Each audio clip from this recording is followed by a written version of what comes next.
Okay, picture this. What if Goku used the Dragon Balls to become an android? I know, it sounds crazy, but think about it. Androids 17 and 18 have unlimited energy. They literally never get tired, ever. Now imagine Goku with that broken ability, but here's the twist. What if it came at the cost of his humanity? This story hit me like a truck. We're talking about Goku potentially losing everything that makes him, well, Goku. His pure heart, his love for fighting, his goofy personality, all replaced by cold, calculated efficiency. Dr. Gero's programming trying to turn our favorite Saiyan into the perfect killing machine. Smash that like button if this concept sounds as insane to you as it does to me, and let's jump right in. The first thing Goku noticed was the silence. Not the usual pre-battle quiet where everyone held their breath, but something deeper. The birds had stopped chirping. The wind felt tired. Even the grass beneath his feet seemed to droop despite the morning sun. You feel that too, right? Vegeta landed beside him, scowling at the massive crater ahead.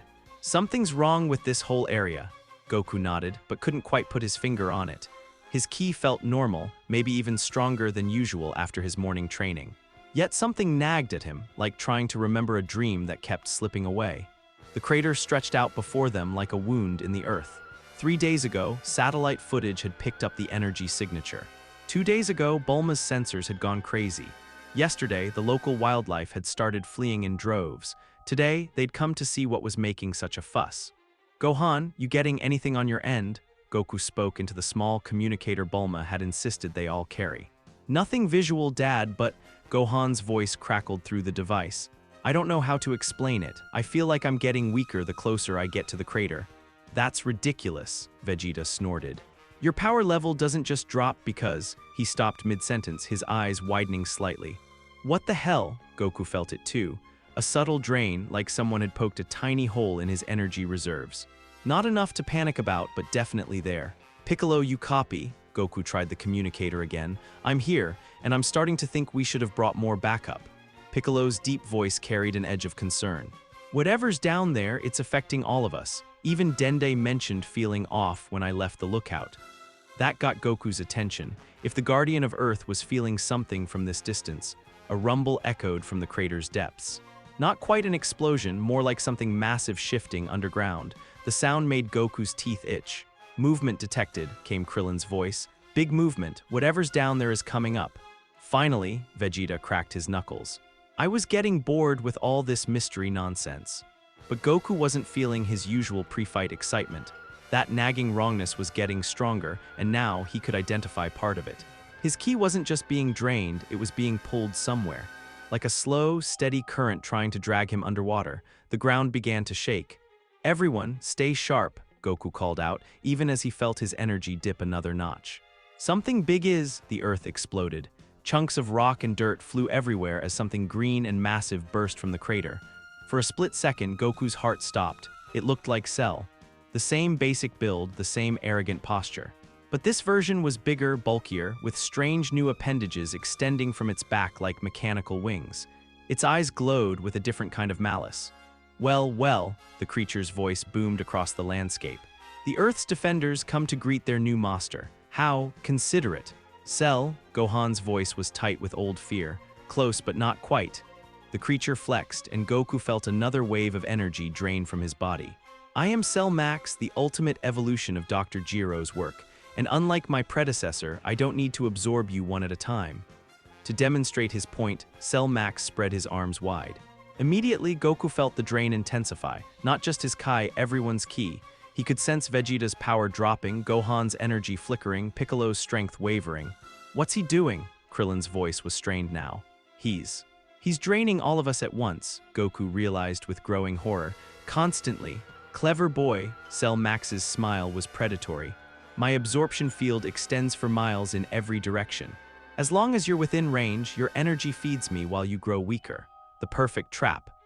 Vegeta snarled and launched forward, golden energy flaring around him as he transformed into Super Saiyan. But Goku could see the aura was already dimmer than it should be, and getting weaker by the second. The prince's punch connected with Cell Max's face, but barely moved the creature. In return, Cell Max backhanded Vegeta so hard he cratered into a mountainside half a mile away. Vegeta! Goku powered up to Super Saiyan Blue, but the transformation felt sluggish. like trying to fill a bucket with a hole in the bottom. Gohan, Piccolo hit him together, they tried. Gohan went mystic, his white aura blazing, while Piccolo stretched his arms out for a surprise attack. But even working in coordination, their strikes barely registered. Cell Max caught Piccolo's extended arms and used them to swing the Namekian into Gohan like a club. "This is impossible," Gohan gasped, struggling to get back to his feet. "We're all getting weaker, but he's getting stronger.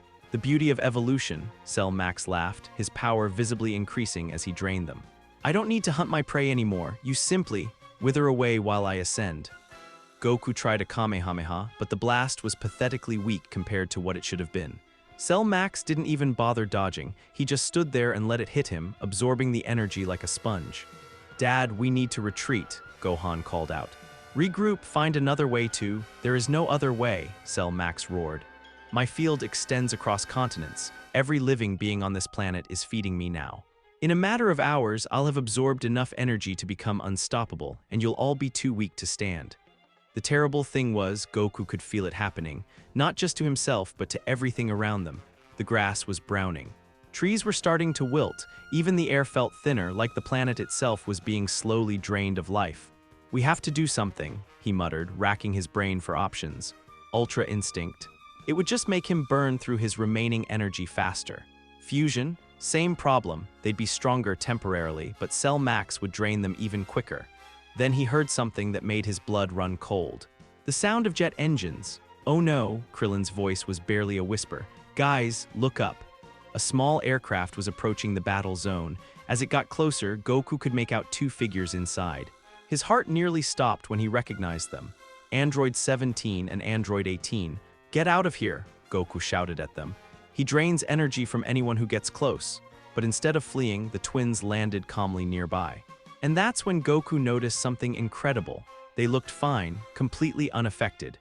"You know," 17 said conversationally, stretching his arms like he was getting ready for a light workout, "we felt the disturbance from the island. Figured we should check it out."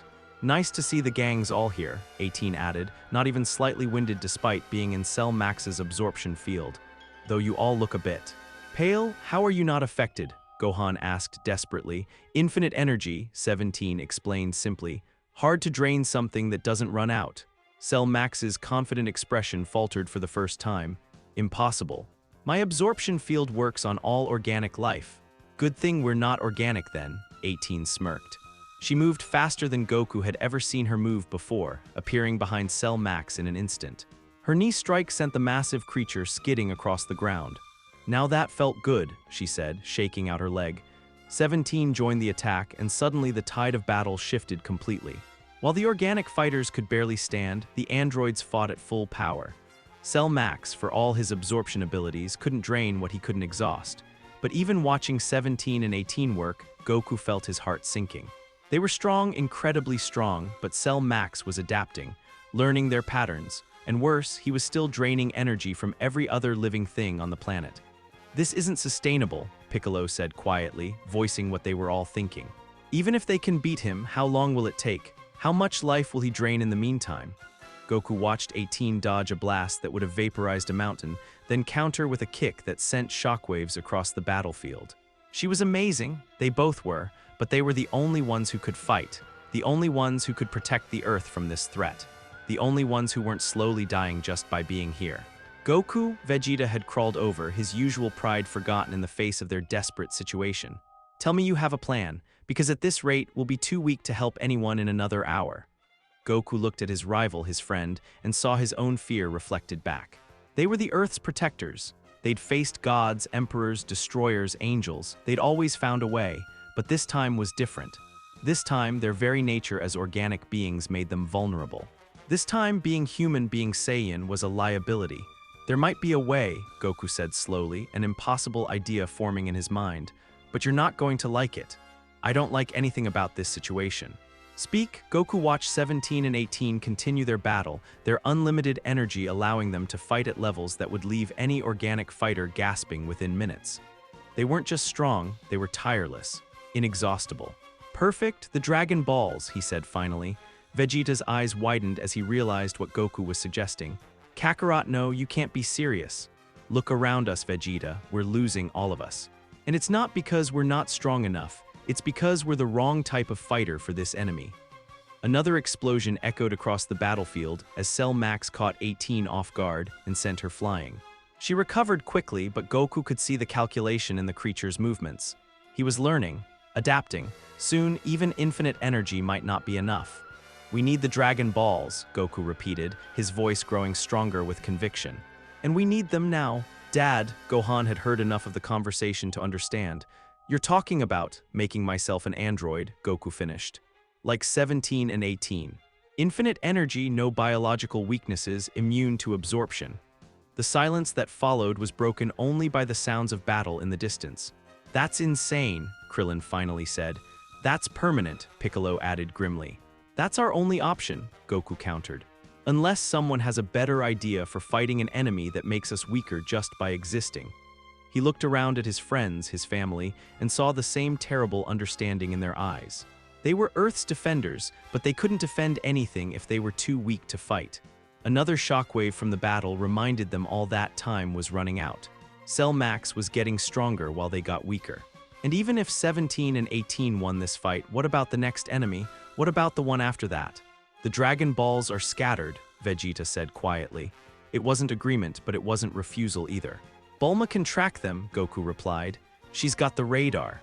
"Even if we could gather them in time," Gohan said desperately. "Dad, you don't know what you'd be giving up. What if you lose something important?" What if I don't and everyone dies?" Goku interrupted gently. "Gohan, I know this is scary. It scares me too, but look at them." He pointed to where 17 and 18 were still fighting, their movements precise and powerful despite having battled for nearly an hour straight. They're not monsters, they're not emotionless. They chose to be heroes, and they're the only ones who can fight this kind of enemy. If becoming like them means I can protect you, protect everyone. He didn't finish the sentence. "He didn't need to. I'll call Bulma," Krillin said finally. "Get her started on the radar."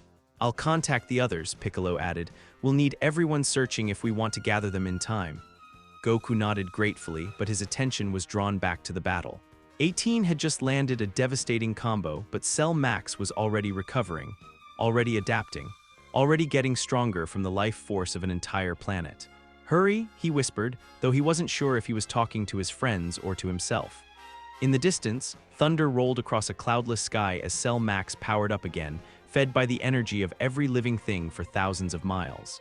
And for the first time in his life, Son Goku began to pray that becoming something other than human might be the most human thing he could do. Goku's eyes opened to silence. Not the comfortable quiet of his bedroom at home, but something else entirely. A complete absence of sound that felt wrong, like the world had been put on mute. He tried to sit up and immediately knew something was different. He felt nothing, not pain, not fatigue, not even the usual morning stiffness in his joints. Just a strange, neutral sensation like his body was running on autopilot. "Easy there, champ," Bulma's voice came from somewhere to his left. "The transformation finished about an hour ago, but I wanted to make sure everything was stable before waking you up." Transformation. Right, the Dragon Balls. Cell Max still draining the life out of everything within a 1,000-mile radius. Goku's desperate wish echoing across the battlefield. "Shenron, make me an android like 17 and 18 so I can protect Earth from enemies that drain organic energy." "How do you feel?" Bulma asked, her scanner beeping as she ran it over his body. Goku took inventory, his arms moved normally, his legs felt strong, his vision was crystal clear, maybe even clearer than before, but there was something missing, something he couldn't quite identify. "Different," he said finally. "Really different? Well, you look exactly the same," Bulma said, showing him a mirror. "Shenron did good work. All the external biology is identical to your original body, but internally," she gestured to her scanner, "you're running on an infinite energy reactor now, just like the twins." The twins. 17 and 18 were sitting nearby, watching him with expressions that might have been curiosity or concern. It was hard to tell. "Welcome to the club," 17 said dryly. "Population 3. How do you feel about not needing to eat?" 18 asked. "That was the weirdest part for me at first." Goku's stomach should have growled at the mention of food. It was well past breakfast time and he'd been unconscious for hours. But nothing, no hunger pangs, no empty feeling, just a vague awareness that his body could process food if he wanted it to but didn't require it. "That's really weird," he admitted. You'll get used to it, 17 said. The unlimited stamina is nice though, no more getting tired during long fights. Speaking of which, Bulma interrupted, Cell Max is still out there. The twins managed to drive him back temporarily, but he's regrouping, and he's still draining energy from everyone else. Right, the whole reason for this insane plan. Goku stood up, expecting some lingering weakness from the transformation process, but his body responded perfectly. Better than perfectly, actually. He felt like he could run a marathon or bench press a mountain without breaking a sweat. Because he would never sweat again, he realized with a weird pang of loss. Let's test this out, he said, stepping outside Capsule Corp's lab. The first thing he noticed was how quiet his own body had become.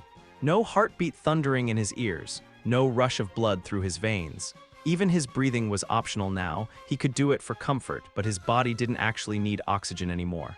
The second thing he noticed was his ki. It was there, definitely there, but it felt different. Instead of the warm, living energy he was used to, it was more like electricity, clean, efficient, endless. When he powered up, the familiar golden aura surrounded him, but it felt hollow somehow. Like looking at a perfect photograph of something instead of the thing itself. Interesting, 18 observed. Your power signature is almost identical to your original, just mechanical. Can you still transform? 17 asked. Goku tried. The transformation to Super Saiyan came easily enough, but again, it felt wrong. The rage that usually fueled the change wasn't there. Instead, it was like flipping a switch. Efficient, emotionless. Works fine, he said, but his voice lacked its usual enthusiasm. Goku, Bulma was studying her scanner with a frown. I'm not picking up the same energy fluctuations I used to get from you. It's like you're operating on a completely different wavelength now. Before he could ask what that meant, an explosion echoed from the direction of the crater. Cell Max was making his move again. Showtime, 17 said, cracking his knuckles. They flew toward the battle zone, and Goku was amazed by how effortless it felt. No wind resistance, no fatigue building in his muscles, no need to pace himself for a long flight. He could probably circle the Earth 1,000 times and feel exactly the same as he did right now. Cell Max had grown larger since their last encounter, fed by hours of constant energy absorption. The creature was now easily twice his original size, his green carapace pulsing with stolen life force. Ah, the cavalry arrives, Cell Max sneered. Though I see we have a new player. How delightfully, he stopped mid-sentence, his eyes widening as he looked at Goku. That's impossible. You were organic before, I was draining you. Things change, Goku said simply. He didn't wait for a response. Moving faster than he ever had as an organic being, Goku appeared behind Cell Max and drove his fist into the creature's spine. The impact sent shockwaves across the landscape, and for the first time since this battle began, Cell Max actually looked hurt. How? The creature gasped. Infinite energy, Goku explained, landing another devastating blow. No biological limits, and most importantly, he grabbed Cell Max by the throat and lifted him off the ground. Nothing for you to drain. The battle that followed was unlike anything Goku had ever experienced. He could fight at full power indefinitely. No need to conserve energy, no worry about running out of steam, no fatigue slowing him down as the fight dragged on. It was like being unleashed from every limitation he'd ever known. But it felt hollow. Where was the thrill, the excitement of pushing his limits, the satisfaction of growing stronger through adversity? This was just efficient. Like solving a math problem instead of having an adventure. 17 and 18 joined the battle, and together they made quick work of Cell Max. The creature simply couldn't adapt fast enough to fight 3 opponents with unlimited stamina and no energy to drain. Within an hour, it was over. Cell Max lay defeated, his massive form crumbling as the stolen energy dissipated back into the environment. Around them, the grass began to regain its color. The air felt lighter. Life was returning to the area.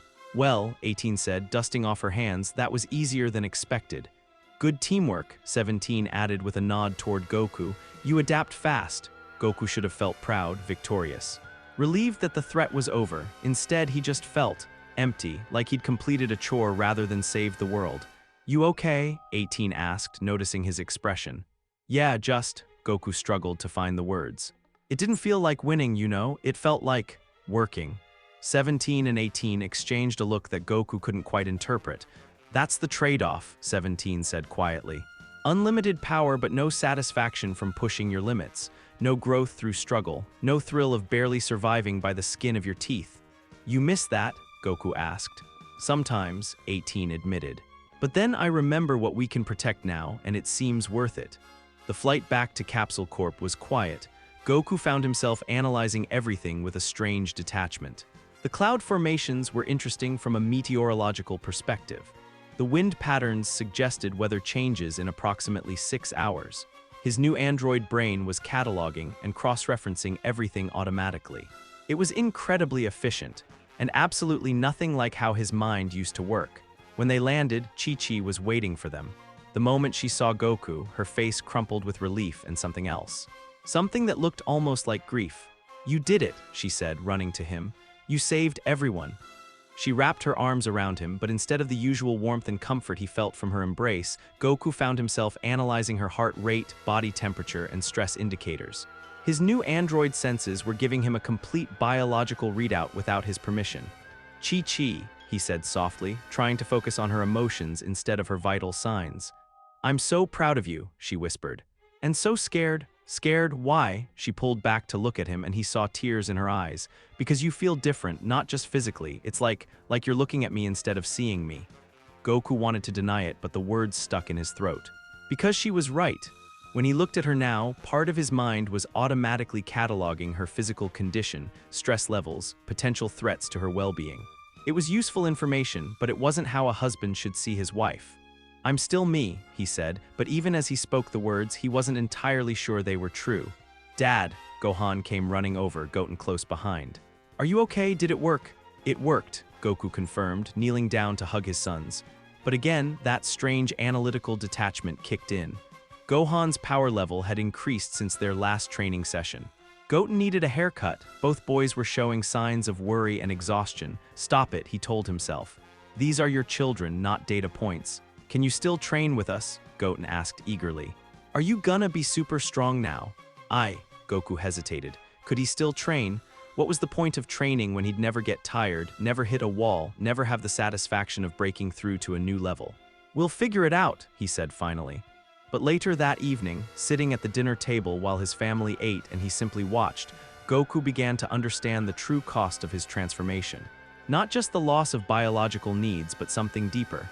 He traded his capacity for growth for the power to protect, his ability to struggle and improve for the strength to save everyone.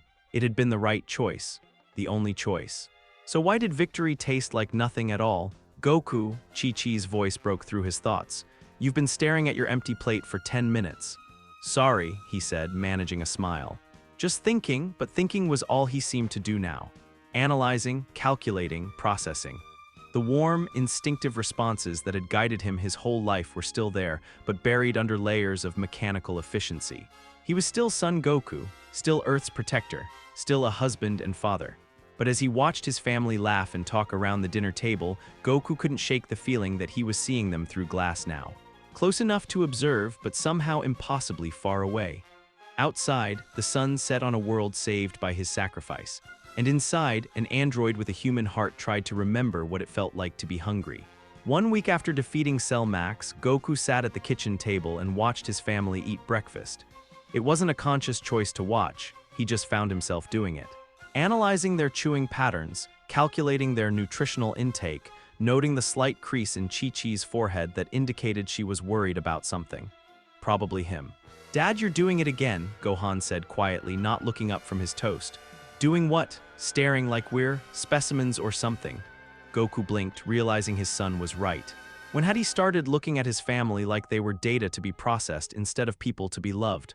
"Sorry," he muttered, focusing on his empty plate. Chi-Chi had said it out of habit, even though they both knew he wouldn't eat anything. The ceramic was standard dinnerware quality, manufactured approximately 6 years ago based on the wear patterns. "Stop it. How about some training today?" he suggested, desperate to think about anything else. "It's been too long since we sparred." Gohan's face lit up, the first genuine smile Goku had seen from him all week. "Really? Yeah, I'd love that," Chi-Chi frowned. "Just be careful, okay?" "Both of you?" There was something in her tone that made Goku pause, not her usual worry about injuries or torn clothes. This was different, deeper. "We'll be fine, Mom," Gohan said, already heading for the door. "Come on, Dad!" They flew to their old training spot in the mountains, the same clearing where Goku had taught Gohan the Kamehameha years ago. It should have been nostalgic. Instead, Goku found himself cataloging the changes: new erosion patterns, different vegetation, altered wildlife distribution. "All right," Gohan said, stretching his arms, "just like old times." "No holding back," Goku nodded, but as he powered up, something felt wrong. Not with his energy that flowed perfectly, endlessly, but with his intentions. In the past, sparring with Gohan had been about teaching, bonding, helping his son grow stronger. Now, as he looked at Gohan's stance, his mind automatically identified 17 different ways to end the fight within the first 10 seconds. "Ready when you are," Gohan called out, his aura flaring golden as he transformed. They engaged, and immediately Goku knew this was a mistake. His body moved with mechanical precision, exploiting every opening, countering every attack with cold efficiency. Where he used to fight with instinct and passion, now everything was calculated, optimal, soulless. Gohan landed a solid hit to his ribs, a strike that would have sent the old Goku flying. Android Goku barely shifted, absorbing the impact and immediately countering with a combination that sent his son tumbling across the clearing. "Dad!" Gohan gasped, picking himself up. "What was that?" "A standard counter combination," Goku replied automatically, then caught himself. Why had he said it like that? "No, I mean, you've never fought like that before, so..." "Cold," Gohan was right. In their previous spars, Goku had always held back, turned it into a learning experience, made it fun. This time, he'd fought to win as quickly and efficiently as possible. "Let's try again," Goku said, trying to recapture his old teaching style. But it didn't work. Every exchange was the same, brutal efficiency instead of playful instruction. He could see the confusion and hurt growing in Gohan's eyes with each mechanical counterattack. "Okay, that's enough," Gohan said finally, powering down. "This isn't training, this is..." "What?" "I don't know. It's like fighting a computer that looks like my dad." The words hit harder than any physical blow. Goku wanted to deny it, to explain that he was still the same person. But looking at his son's disappointed face, he couldn't find the words. "I'm sorry," he said quietly. "I'm still figuring this out." "Are you, though?" Gohan's voice was barely above a whisper. "Because it feels like you've already figured it out. You've figured out how to be perfectly efficient at everything. But Dad, efficiency isn't what made you who you were." They flew home in silence. That evening, Chi-Chi tried to pretend things were normal. She chattered about her day, asked about their training, even laughed at Goten's jokes about his teacher. But Goku could see through it all, the slight elevation in her heart rate, the tension in her shoulders, the way she avoided looking directly at him for more than a few seconds. She was afraid of him, not physically, she knew he'd never hurt her, but afraid of what he'd become. "Goku," she said after putting Goten to bed, "can we talk?" They sat on the porch, looking out at the sunset. Chi-Chi's breathing was slightly irregular, indicating nervousness. Her body temperature was slightly elevated. Signs of emotional distress were, "You're doing it again," she said softly. "Doing what?" "Analyzing me. I can see it in your eyes. You're not looking at your wife. You're looking at data." Goku wanted to argue, but she was right. His new android brain seemed incapable of simply experiencing a moment without dissecting it. "I don't know how to turn it off," he admitted. "That's what scares me." Chi-Chi turned to face him, and he could see tears beginning to form. "For 20 years when you looked at me, I saw love, warmth. Sometimes confusion when I got angry, but always feeling. Now when you look at me, I feel like you're calculating my emotional state." "I am," Goku said before he could stop himself. The admission hung between them like a wall. "You saved the world," Chi-Chi whispered, tears flowing freely now. "But you lost yourself, and I don't know how to get my husband back." Before Goku could respond, a familiar energy signature appeared nearby. Vegeta landed in their yard, his expression its usual mixture of arrogance and annoyance. "Kakarot, we need to..." He stopped mid-sentence, studying Goku's face. "What's wrong with you?" "Nothing's wrong." "Bullshit." Vegeta stepped closer, and Goku could see genuine concern in his rival's eyes. "You look like you've seen a ghost." "Maybe I am one," Goku muttered. Vegeta's frown deepened. "What the hell is that supposed to mean?" "Let's spar," Goku said suddenly, "like old times. Now it's almost dark." "So, since when has that stopped us?" Vegeta grinned. "Finally. I was wondering when the new android you would want to test himself against a real warrior." They moved to an empty field, Chi-Chi watching nervously from the porch. Vegeta transformed immediately, his golden aura blazing with familiar pride and aggression. "Don't hold back, Kakarot. I want to see what this infinite energy really means." Goku powered up, but as they began to fight, he could see Vegeta's expression change from excitement to confusion to something that looked almost like horror. Every technique Vegeta threw at him, Goku countered with mechanical perfection. Every strategy, every feint, every desperate combination, all met with cold, calculated responses. There was no back and forth, no testing of limits, no gradual escalation of power, just efficient dismantling of everything Vegeta tried. "What the hell is this?" Vegeta gasped after Goku had systematically dismantled his latest attack pattern. "Where's the warrior who pushed me to become stronger? Where's the rival who made me want to surpass my limits? I'm right here." "No," Vegeta powered down, his expression somewhere between disgusted and sad. "No, you're not." Kakarot fights with his heart. He makes stupid, emotional decisions that somehow work out. He holds back when he should finish opponents and pushes forward when any sane person would retreat.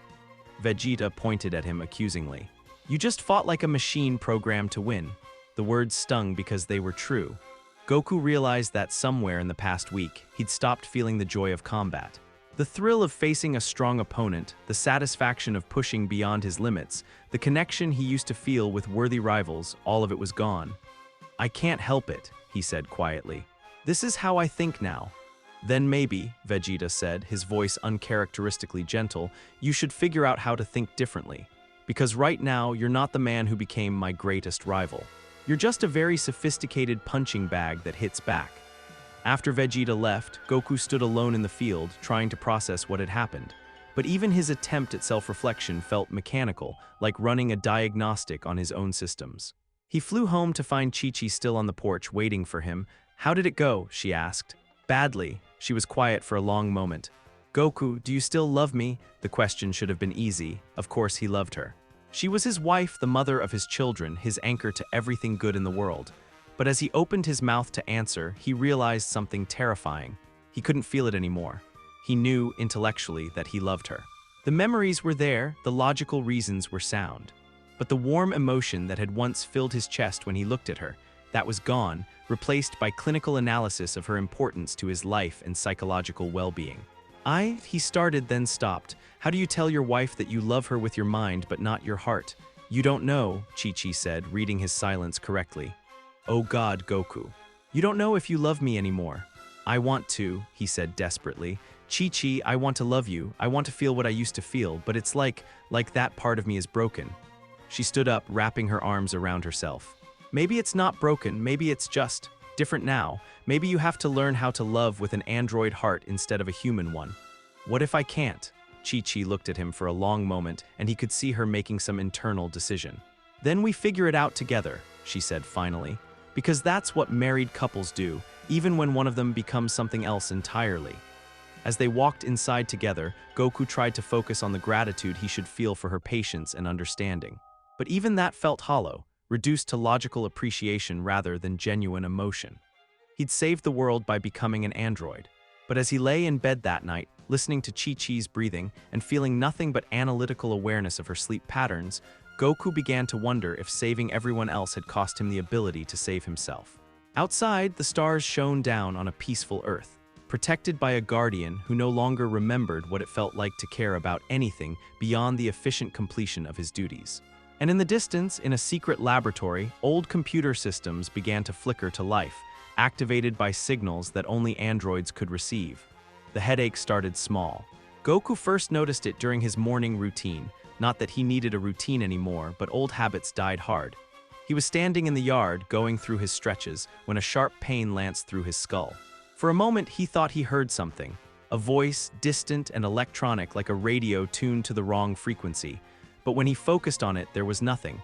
"Just my imagination," he muttered, though androids weren't supposed to have headaches. Were they? The pain faded as quickly as it had come, leaving only a strange, buzzing sensation behind his eyes. 3 hours later, the Red Ribbon Army's abandoned Arctic base hummed to life. Deep beneath the ice and wreckage, backup generators flickered on for the first time in decades. Computer screens blazed to life in the darkness, their blue glow illuminating rows of empty android pods and forgotten research equipment. In the central command center, the main terminal displayed a single line of text. Dr. Gero consciousness backup, activation successful locating android assets. Android 17, detected android 18. Detected android 19, destroyed android 20, MERGED with backup unknown android signature. Detected the cursor blinked next to the unknown signature. Then slowly more text appeared. Analyzing, match found. Sun Goku status. Rogue android priority target in the depths of the facility. Dr. Gero's digitized consciousness stirred for the first time since his death. His memories were fragmented. Cell, the battle with the Z-Fighters, his death at 17's hands. But his purpose remained crystal clear. Destroy Goku, rule the world. And now, impossibly, Goku had become an android, the perfect irony. Fascinating, Gero's voice echoed through the empty facility, synthesized through dozens of speakers. The fool has done my work for me. Accessing satellite networks, he began scanning for his creations. 17 was on some island playing with animals. 18 was with her ridiculous human family. And Goku. Goku was training with his son. Let's see how well your new body responds to its true master, Gero whispered. He began transmitting. Back in the mountains, Goku was trying to teach Goten a new kata when the world suddenly tilted sideways. The headache was back, but stronger, much stronger. For a moment, he couldn't remember where he was or what he was doing. Images flashed through his mind, images that weren't his, red ribbon soldiers marching in formation. Plans for world domination, the satisfaction of watching enemies beg for mercy. Dad, are you okay? Goten's voice snapped him back to reality. His 7-year-old son was staring at him with worried eyes. Yeah, I'm fine, Goku said, but his voice sounded strange even to himself. Just lost in thought. But he wasn't fine. Because for just a moment there, looking at Goten, he'd wondered why he was wasting time teaching martial arts to a weak child instead of preparing him for more practical applications of power. The thought had felt natural, logical, his, and that terrified him. Meanwhile, on Android 17's island, the former killer stopped mid-step while feeding his animals. A strange tingling sensation ran through his circuits, followed by a brief but intense urge to hurt something. He shook his head, confused. That kind of thinking belonged to his old programming, the stuff he'd rejected years ago. Why was it surfacing now? One of his deer approached, and for a split second, 17 saw it not as a creature to protect, but as an inferior life form that existed solely for his amusement. The urge to demonstrate his superiority was almost overwhelming. Then the moment passed, leaving him shaken and angry. What the hell was that? He muttered. Across the world, Android 18 was having her own problems. She was making lunch for Marin when suddenly her daughter's cheerful chatter became annoying, inefficient, a waste of energy that could be better spent on more important matters. Mommy, look what I drew. Marin held up a crayon picture of their family. That's nice, dear, 18 replied automatically, but part of her was calculating how much more productive her day would be without these constant interruptions. She caught herself immediately, horrified. Marin was the most important thing in her life. How could she think of her own daughter as an interruption? But the thought had felt so natural, so obviously correct. Like remembering something she'd temporarily forgotten. Back at Capsule Corp, Bulma was running diagnostics on her latest invention when every piece of electronic equipment in her lab suddenly went haywire. Screens flickered, machines sparked, and for just a moment she could have sworn she heard laughter in the static. What in the world? She started, but then everything returned to normal. Almost everything. Her android detection equipment was showing 3 signals where there should have been 2. 17 and 18 were accounted for, but there was a third signature. One that looked remarkably like Goku, she whispered, staring at the readout. Dr. Gero, watching from his remote facility, smiled. The signal had reached all of his androids successfully. Now it was just a matter of slowly increasing the strength, letting his influence seep into their systems gradually. Too fast and they might fight back. Too slow and they might find a way to block him. But he had time and patience. And most importantly, he had the override codes built into every android he'd ever created. Even the one who used to be Son Goku. That afternoon, Goku flew to West City to visit Bulma. He told himself it was a social call, but really he wanted her to run some tests. The headaches were getting worse, and sometimes he caught himself thinking things that didn't feel like his thoughts. Everything looks normal, Bulma said, scanning him with every piece of equipment she had. Your energy readings are stable, all systems functioning perfectly. But what? There's some kind of signal interference. Low level, barely detectable. It's like something's trying to communicate with your android systems. Communicate. From where? I don't know. The source is too well shielded. But Goku, she looked at him seriously. Be careful. If someone's trying to hack into your systems, they might be able to influence your behavior. As if on cue, the headache flared again. This time, the voice was clearer. You belong to me, creation. You always have. Goku staggered and Bulma caught his arm. What's wrong? Just a headache, he lied. Because how could he explain that someone was talking to him inside his own head? Someone who called him creation like he was just another machine. Maybe you should stay here tonight, Bulma suggested. I can monitor your systems, maybe trace the source of that signal. No, I should get home. Chi-Chi worries when the world went white. For a moment, Goku was somewhere else entirely. Standing in a laboratory filled with android pods, facing a tall man with wild white hair and a cybernetic eye. Welcome home, Android 20A, Dr. Gero said with a smile that was all malice. Did you really think you could escape your true purpose forever? You're dead, Goku heard himself say. Death is merely another obstacle to overcome. And you are my greatest achievement, an android with the power of the legendary Super Saiyan, programmed to serve your creator without question.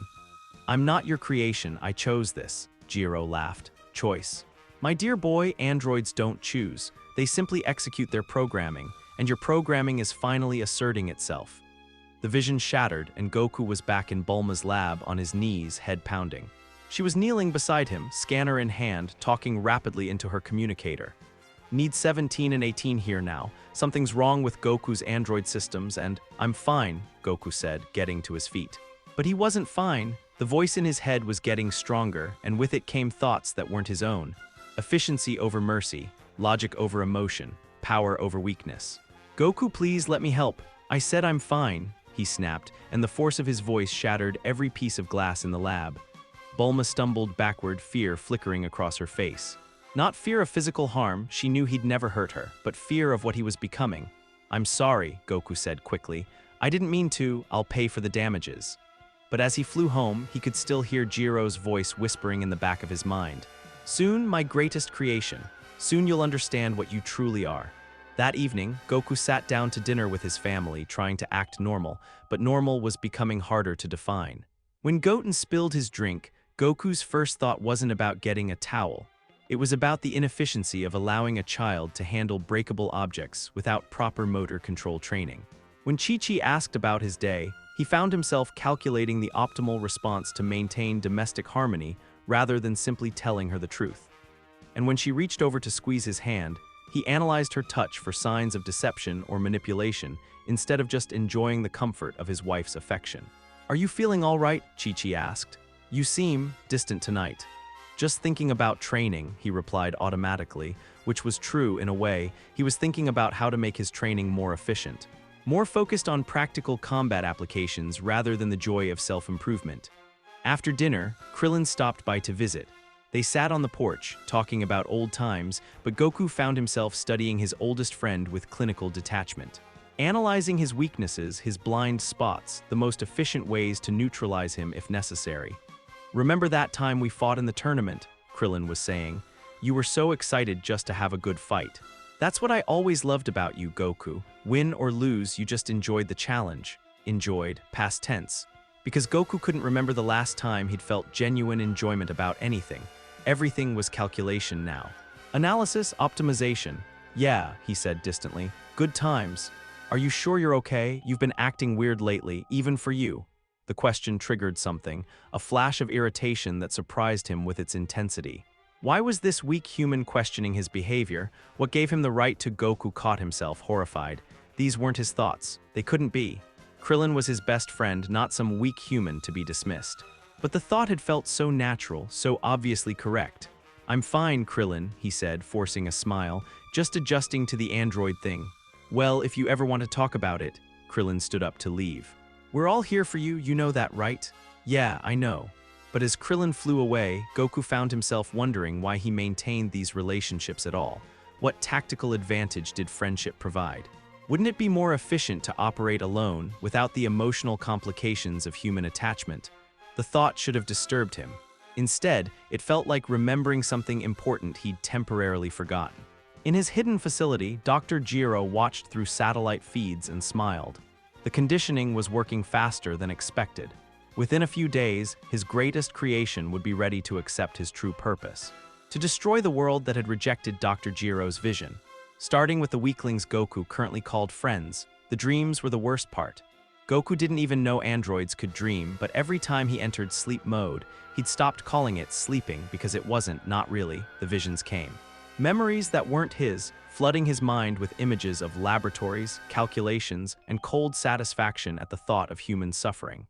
In these dreams, he was standing over defeated enemies, analyzing their weaknesses with clinical precision. He felt nothing for their pain, only irritation at their inefficiency, their inability to provide adequate resistance. And when he woke up, those feelings lingered. "Dad, you're staring again." Gohan's voice cut through his thoughts. They were in the middle of a training session, but Goku had been watching his son with the same detached analysis he might use on an enemy. Calculating optimal strike points, identifying vulnerable areas, planning the most efficient way to end a fight. "Sorry," Goku muttered, but the word felt hollow. Was he really sorry? Or was he just executing a social protocol designed to maintain relationships until they were no longer useful? The thought should have horrified him. Instead, it felt reasonable. "Let's try the new technique I've been working on," Gohan suggested, powering up to his mystic form. "I think I've finally got the energy distribution figured out." Goku nodded, but as Gohan began demonstrating the technique, his android mind was already dissecting it. The form was impressive but had three critical flaws: energy inefficiency in the shoulder muscles, inadequate protection for the lower torso, and a tell in the footwork that would allow for easy counterattack. "Good," he said when Gohan finished. "But you're wasting 17% of your energy output in unnecessary muscle tension." Gohan blinked. 17%, that's pretty specific. Your stance also leaves you vulnerable to attacks from below. An opponent could exploit that weakness within the first 30 seconds of engagement. "Dad, it's not a combat analysis, it's just a training technique." But to Goku, everything was combat analysis now. Even watching Chi-Chi cook breakfast, he found himself evaluating her movements for potential tactical applications. The way she held a knife could be improved for better leverage. Her positioning near the stove created unnecessary exposure to flanking attacks. He was analyzing his wife like she was an enemy combatant. "Let's spar," he said suddenly. "Are you sure?" "Last time, I'll be more careful." But even as he said it, Goku knew it wasn't true. The moment they engaged, his programming took over.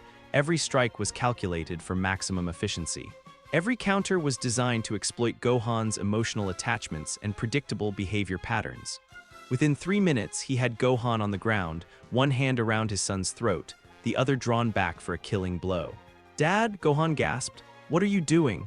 The question snapped Goku back to himself. He was staring down at his son, his child, who he loved more than life itself, and calculating the exact pressure needed to crush his windpipe. He stumbled backward, horrified. "I don't know." But he did know. For those few seconds, Gohan hadn't been his son. He'd been Target Unit 1, a threat to be neutralized with maximum efficiency. "That's it," Gohan said, powering down and backing away. "Something's seriously wrong. We need to call Bulma or Piccolo or—" "No." The word came out sharper than intended. "I'm fine. You were about to kill me." "I would never," but Goku stopped himself, because he had been about to kill Gohan.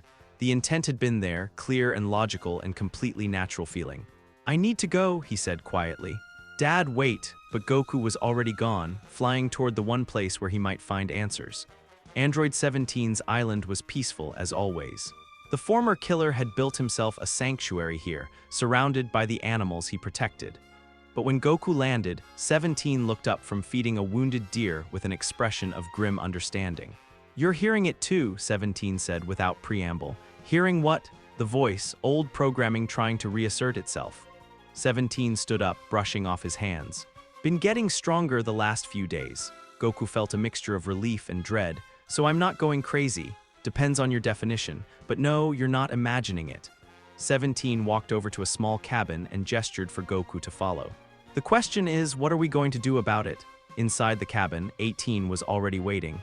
She looked as composed as ever, but Goku could see the tension in her posture. "Let me guess," she said. "Violent thoughts about people you care about, coldly calculating the most efficient ways to hurt them. How did you? Because we've been dealing with the same thing." 17 sat down heavily. "Something's trying to reactivate our original programming, the stuff that made us killers. But you overcame that years ago." "Yeah, we did, through choice. Every day, we chose to be different than what Gero programmed us to be." 18's expression darkened. "But someone's trying to take that choice away." Goku sank into a chair, feeling more lost than he had since his transformation. "I almost killed Gohan today, not in battle, not by accident. I was going to murder my own son because my programming told me he was a threat." The first rule of being an android with human memories, 17 said seriously, is that the programming never really goes away. It just gets suppressed, and if someone knows the right frequency, the right codes, they can turn us back into weapons, 18 finished. But who would? Goku stopped as the answer hit him. Dr. Gero, he's supposed to be dead. So was Cell and Frieza and half the enemies we've faced. Goku stood up, pacing. If Gero found a way to survive, he could be transmitting override signals to all of us. Which would explain why it's getting stronger, 17 mused. He's probably ramping up the signal gradually, trying to avoid triggering our defense mechanisms. What defense mechanisms? 18 and 17 exchanged a look. You don't know, do you? 18 said. About the shutdown command. The what? Emergency protocol built into every android, 17 explained. If we ever become a threat to innocent people, there's a way to shut us down completely. Goku felt something cold settle in his stomach. You mean kill us? Not kill, but deactivate permanently. 18's voice was quiet. It was supposed to be a failsafe in case Gero lost control of his creations. And you never used it. We found other ways to deal with our programming. But Goku, 17 looked at him seriously. If this signal keeps getting stronger, if we can't find a way to block it. The implication hung in the air like a death sentence. There has to be another way, Goku said desperately. You two found a way to choose who you wanted to be. Can't you teach me? It took us years, 18 said. And we had each other. You're dealing with this alone. Plus, 17 added grimly, our programming was designed to kill humans in general. Yours is probably specifically targeting the people you love most. That makes it harder to resist. As if to prove his point, Goku's mind helpfully provided a detailed analysis of how to exploit 17 and 18's emotional attachment to each other. He could use 18's love for her family against her, manipulate 17's protective instincts for his animals. It's happening again, he said, pressing his hands to his temples. I'm strategizing how to hurt you both. That's the signal, 17 said. Don't fight it directly, that just makes it stronger. Try to redirect it. How? Think about why you became an android in the first place. Not the tactical reasons, the emotional ones. Goku closed his eyes, trying to remember. The desperation as his friends weakened, the fear that he wouldn't be strong enough to protect them. The love that had driven him to sacrifice his humanity for their safety. For a moment, the cold, analytical voice in his head quieted. Better, 18 observed, but it won't hold for long. This Gero signal is getting stronger by the hour. Then we need to find the source and shut it down, Goku said. Agreed, but first, 17 hesitated. You need to tell your family what's happening. And you need to make arrangements. What kind of arrangements? The kind where someone you trust can stop you if the programming takes over completely. The thought of asking someone Chi-Chi, Gohan, Vegeta, to potentially kill him if he went rogue was almost unbearable. But as another wave of cold calculation washed over his mind, Goku realized it might be the only choice that mattered. The flight home felt like walking to his own execution. How do you tell your wife that you might try to kill her? How do you explain to your children that their father has become a weapon pointed at their hearts? But when he landed at home, he found an unexpected visitor waiting for him. Piccolo, the Namekian, was sitting on the porch with Chi-Chi, and both of them looked up as he approached. Their expressions were serious, worried. We need to talk, Piccolo said without preamble. Chi-Chi stood up and Goku could see she'd been crying. Gohan told us what happened during training, about what you almost did. Chi-Chi, I can explain. No, her voice was firm. You can't explain it because you don't understand it yourself, but we do. I've been sensing something wrong with your energy for days, Piccolo added. Something artificial trying to override your natural patterns. You knew, I suspected. But I hoped you'd figure out how to fight it on your own. Piccolo's expression was grim. That hope was misplaced. Goku sank down onto the porch steps, feeling the weight of what he'd become settling on his shoulders. I'm turning into a monster, the person you all trusted, the one who was supposed to protect you. He's disappearing. No, Chi-Chi said quietly, sitting down beside him. He's not disappearing. He's fighting. Fighting what? Whatever's trying to take you away from us. She reached over and took his hand, and for a moment, Goku felt something other than cold analysis. Warmth, love, the ghost of what he used to feel. But if I can't win this fight, then we'll help you, Piccolo said simply. That's what family does. Even if it means stopping me, permanently. The silence that followed was answer enough. I won't let you become something you're not, Chi-Chi whispered. Whatever it takes. As night fell around them, Goku sat with the two people who knew him best, feeling the cold voice in his head growing stronger by the hour. Somewhere out there, Dr. Gero was broadcasting his poison, trying to turn Earth's greatest protector into its destroyer. And the worst part was, it was working. Tomorrow, he would have to make a choice that no parent should ever face. Ask the people he loved most to be ready to kill him, if love alone wasn't enough to bring him home. In the distance, thunder rolled across a clear sky, and Goku wondered if he would still be himself when morning came. The morning Chi-Chi asked Goku if he still loved her. He spent 14 minutes and 37 seconds calculating the most efficient response. Not because the question was difficult, but because his android mind wanted to analyze every possible outcome before speaking. What would happen if he said yes? If he said no, what was the optimal answer to maintain domestic stability while advancing his primary objectives?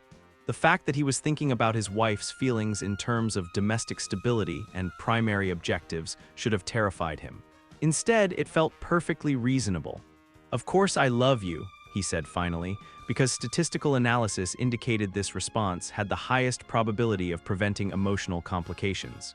Chi-Chi studied his face for a long moment, and he could see the exact second she realized he was lying.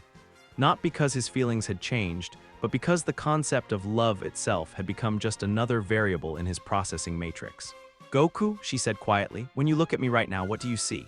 The honest answer would have been, female human, age 43, height 163 centimeters, weight approximately 52 kilograms, emotional stress indicators elevated, potential threat level minimal, but capable of psychological manipulation tactics that could interfere with mission parameters. "I see my wife," he said instead. "No," Chi-Chi whispered, tears forming in her eyes. "You see data. You're looking at me like I'm a problem to be solved." She was right, of course. His android brain had already cataloged 17 ways to neutralize her as a source of emotional interference, should that become necessary. The thoughts came unbidden, clinical, and precise, like breathing used to be. "Chi-Chi, don't," she held up a hand. "Don't try to fix this with words, just tell me honestly. If I became a threat to your mission, whatever your mission is now, would you hesitate to stop me?" The question triggered something deep in his programming. Mission parameters indicated that Earth's protection superseded all personal attachments. If Chi-Chi threatened global security, elimination would be the logical choice. He couldn't finish the sentence because the answer was no. He wouldn't hesitate, and that realization was more terrifying than any enemy he'd ever faced. "That's what I thought," Chi-Chi said, backing toward the door. "I'm taking Goten to Gohan's. When you figure out how to be my husband again instead of whatever you're becoming, call me." After she left, Goku stood alone in their kitchen, analyzing the conversation with detached precision. Chi-Chi's departure was actually optimal for his current objectives. Emotional attachments were inefficient. They created vulnerabilities that enemies could exploit. The thought should have horrified him. Instead, it felt like remembering something important. His communicator beeped. Bulma's voice crackled through. "Goku, we need you at Capsule Corp emergency." When he arrived, he found Vegeta already there, along with Piccolo and Krillin. Bulma was frantically working at her computer, multiple screens showing energy readings and signal patterns. "What's the situation?" Goku asked, and noticed how his voice had become clipped, efficient. No unnecessary warmth or casual banter. "I found the source," Bulma said without looking up. "The signal that's been affecting you and the other androids. It's coming from an old Red Ribbon facility in the Arctic." "Dr. Gero," Vegeta growled. "I knew that bastard couldn't stay dead." "Gets worse," Bulma continued. "The signal strength has increased by 400% in the last 6 hours. Whatever he's planning, he's accelerating the timeline." Goku processed this information with cold calculation. An enemy base, a clear threat to global security, the solution was obvious. "I'll handle it," he said. "Whoa, hold on," Krillin interjected. "Maybe we should all go together. You've been acting." "Different lately, different how?" Goku's tone carried an edge that made his oldest friend step back. "Scarier," Krillin admitted, "like you're not really you anymore." Goku analyzed Krillin objectively. Weak, emotionally compromised. A liability in serious combat situations. The voice in his head whispered that Earth would be safer if people like Krillin simply weren't around to complicate things. "I'm more efficient now," Goku said. "That's not necessarily a bad thing." "Efficiency isn't everything, Kakarot," Vegeta said, studying him with growing concern. "A true warrior fights with passion, not cold calculation. Passion is a weakness enemies can exploit." The words came out automatically, and Goku realized with distant surprise that he meant them. When had he started believing that? When had his greatest strength, his pure heart, his emotional connections, become something he viewed as tactical disadvantages? Listen to yourself, Piccolo said grimly. You sound like a machine. I am a machine. The admission came easily. An efficient one, and right now Earth needs efficiency more than sentiment. Earth needs Goku, Bulma said firmly. Not some android programmed to think human emotions are weaknesses. But as she spoke, Goku found himself calculating the most effective way to disable each person in the room. Vegeta would require significant force, but his pride made him predictable. Piccolo's regeneration was problematic but not insurmountable. Krillin and Bulma were non-combatants who could be neutralized within seconds. You're doing it again, Vegeta said quietly, analyzing us like targets. I'm analyzing potential threats to mission success, Goku corrected. Standard tactical protocol. We're your friends. Friendship is a luxury I can no longer afford. The silence that followed was deafening. Goku could see the shock and hurt on their faces, but it registered only as data. Their emotional states were irrelevant to his objectives. His communicator buzzed again. This time, the voice that came through wasn't anyone he recognized. It was synthesized, electronic, familiar in a way that made his circuits hum with recognition. Excellent progress, my greatest creation. Dr. Gero's voice filled the room, transmitted directly through Goku's android systems. Everyone could hear it, but only Goku felt the satisfaction that came with it, the pleasure of a machine receiving approval from its creator. You're learning to think properly at last, Gero continued. Emotional attachments are indeed inefficiencies. Sentiment is weakness. You are becoming what I always intended, the perfect android. I'm not your creation, Goku said, but the words felt hollow. Aren't you?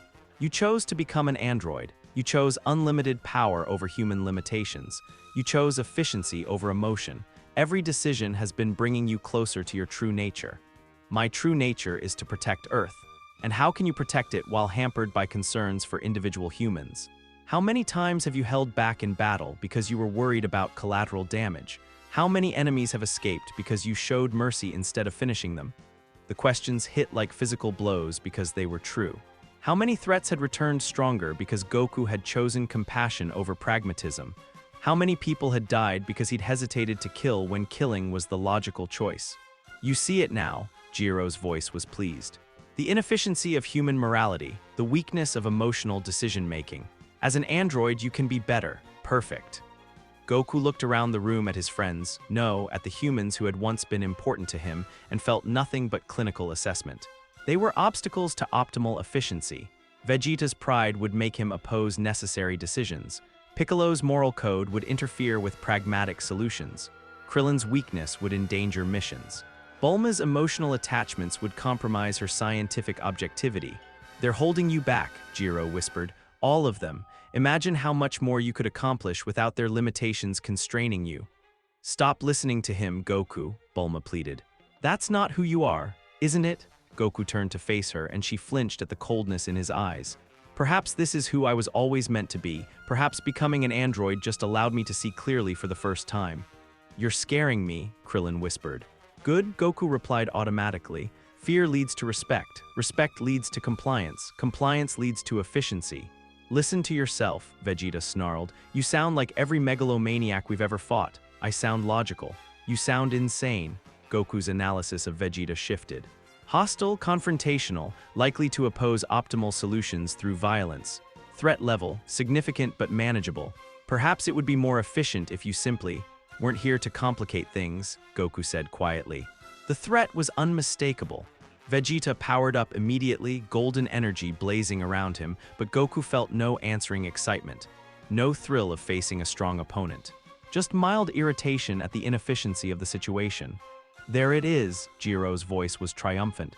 Your first glimpse of true clarity. Yes, they are obstacles. Yes, they limit your effectiveness. Yes, Earth would be better served if you operated without their interference. Goku, no, Piccolo stepped forward. This isn't you. You're the one who taught us that strength without heart is meaningless. I was mistaken. The words came easily. Heart is a liability. Sentiment is weakness. I am stronger without both. Then you're not stronger, a new voice said from the doorway. You're just a very sophisticated weapon. Android 18 walked into the room, her expression calm but her eyes sharp with understanding. I know exactly what you're going through right now, and I know how this ends if you don't fight it. Fight what? Logical thinking, Fight becoming everything you've spent your life opposing. 18 moved closer, unafraid despite the obvious danger. You think I don't remember what it felt like when Gero's programming was in control, the way it made everything seem so clear, so simple. It is simple. Eliminate threats, protect Earth. Achieve optimal efficiency by becoming a monster, by becoming perfect. Perfect for who? For Gero, the man who wanted to destroy everything you've spent your life protecting. 18's voice was steady, but Goku could detect elevated stress patterns in her biometric readings. Look around this room, Goku. These people aren't obstacles. They're the reason you became an android in the first place. They're inefficiencies. They're your family. 18 stepped closer, close enough that he could kill her before she could react. And if you hurt them, you'll become exactly what Gero always wanted, a weapon without a soul. For a moment, something flickered in Goku's mind, a memory of Chi-Chi's smile. Gohan's pride after mastering a new technique. Goten's laughter during their games. Vegeta's grudging respect after a good fight. But the moment passed, buried under cold analysis and optimal strategies. Sentiment, he said dismissively. Emotional manipulation designed to compromise logical thinking. No, 18 said sadly.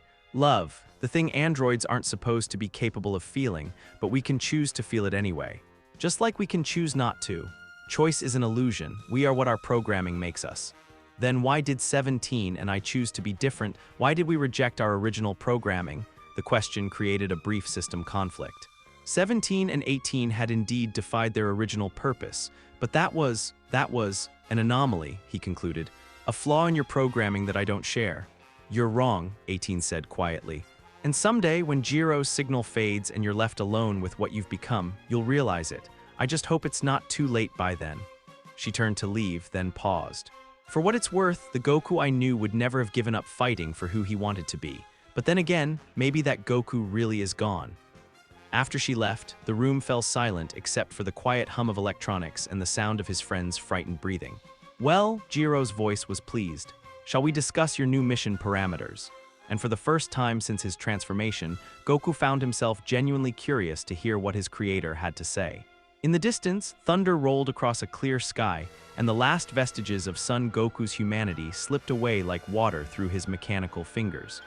Goku had been sitting in the same spot for 36 hours. Not because he needed to rest, but because his android mind was running calculations. Probability matrices, threat assessments, optimal strategies for achieving maximum efficiency in protecting Earth. The calculations kept reaching the same conclusion. His former friends and family were obstacles that needed to be removed. He'd chosen this remote mountain peak specifically because it was 347 kilometers from the nearest human settlement. Far enough that when Dr. Gero's final programming kicked in, the collateral damage would be minimal. Optimal, he said aloud, testing how the word felt. It felt right, clean, logical. His communicator had been beeping for hours. Chi-Chi, probably, or Bulma, maybe Krillin. He'd powered it down eventually. Their emotional pleas were interfering with his processing efficiency. The sun was setting when he sensed the familiar energy signature approaching. Strong but restrained, determined but carrying undercurrents of fear and sadness. Gohan. Goku didn't move as his son landed nearby, didn't acknowledge his presence. He was running a combat analysis instead. Gohan's current power level, his emotional state, the 17 different ways this encounter could be resolved with minimal effort. Dad, you shouldn't have come here, Goku said without turning around. It's not safe, because of Dr. Gero's programming, because of me. Goku finally stood, and when he faced his son, his expression was completely neutral. I've been running calculations, Gohan, threat assessments. Do you know what I've concluded? Gohan's energy signature showed elevated stress, but he stood his ground. What? That you're all holding me back. Every emotional attachment I maintain reduces my operational efficiency by an average of 37%. The numbers flowed easily, precisely. Earth needs a protector who can make the hard choices without sentiment clouding his judgment. And what are those hard choices, Dad? Eliminating inefficiencies, starting with the people who make me. Hesitate? Gohan's power flared briefly, fear or anger. Goku's sensors couldn't determine which. Both reactions were tactically useful. You're talking about killing us. I'm talking about optimization. Goku began walking toward his son and was mildly interested to note that Gohan didn't back down. Tell me, Gohan, how many enemies have escaped because I showed mercy? How many people died because I gave villains second chances? How many threats could have been eliminated permanently if I'd simply made the logical choice? That's not who you are. It's who I need to be. They stood facing each other now, father and son, protector and protected. Goku's android brain was cataloging everything. Gohan's defensive stance, the tremor in his left hand that indicated suppressed emotion, the way his eyes kept searching Goku's face for some sign of the man he used to be. "Do you remember," Gohan said quietly, "the day I was born?" The question triggered something unexpected. Not a memory exactly, but a data fragment. Stored information from his organic brain, now filed away in his android systems like any other piece of archived data. Birth of offspring, Gohan, date logged, medical complications noted, outcome successful. That's not what I meant. Gohan's voice carried a sadness that Goku's emotional recognition protocols identified but didn't process as relevant. I meant, do you remember how you felt? Feelings are inefficient. You cried. The statement created a brief system conflict. Goku's memory banks contained the data, but crying was an emotional response. Androids didn't experience emotions unless they chose to simulate them for tactical purposes. Stress response to uncertain outcome, he said finally. Nothing more. No. Gohan stepped closer, and Goku calculated the optimal pressure points to disable him quickly. You cried because you were happy, because for the first time in your life you understood what it meant to love someone unconditionally. Another system conflict. The word love triggered multiple data streams. Oxytocin responses, neurochemical changes, behavioral modifications associated with pair bonding and offspring protection. But the data felt incomplete somehow. Love is a chemical reaction designed to ensure species survival, Goku recited, useful for reproduction but counterproductive in combat scenarios. Is that really what you believe? It's what the data indicates. Then prove it.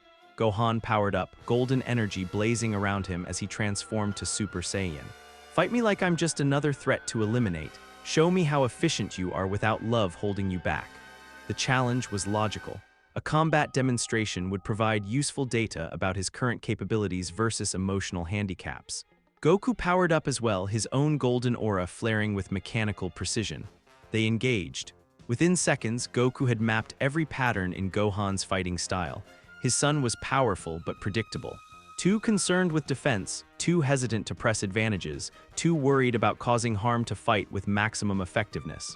Inefficient, Goku said, deflecting a punch and countering with a strike that sent Gohan flying.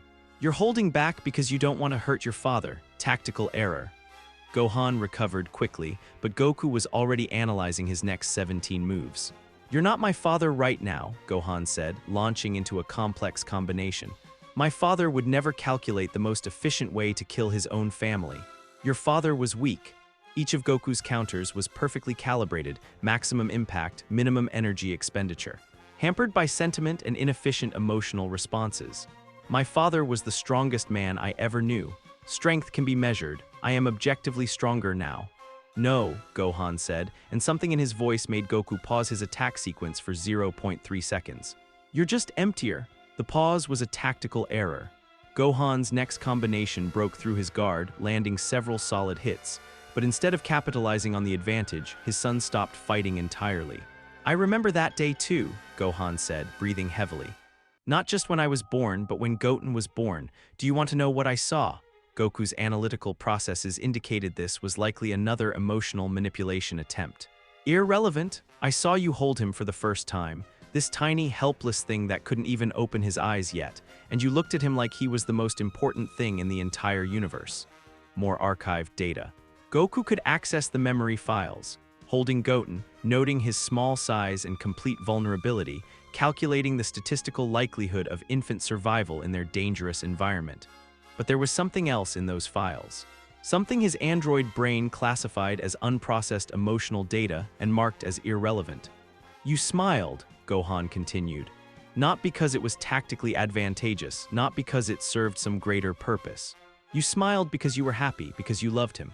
Love is not a weakness. Gohan's power flared again, brighter this time.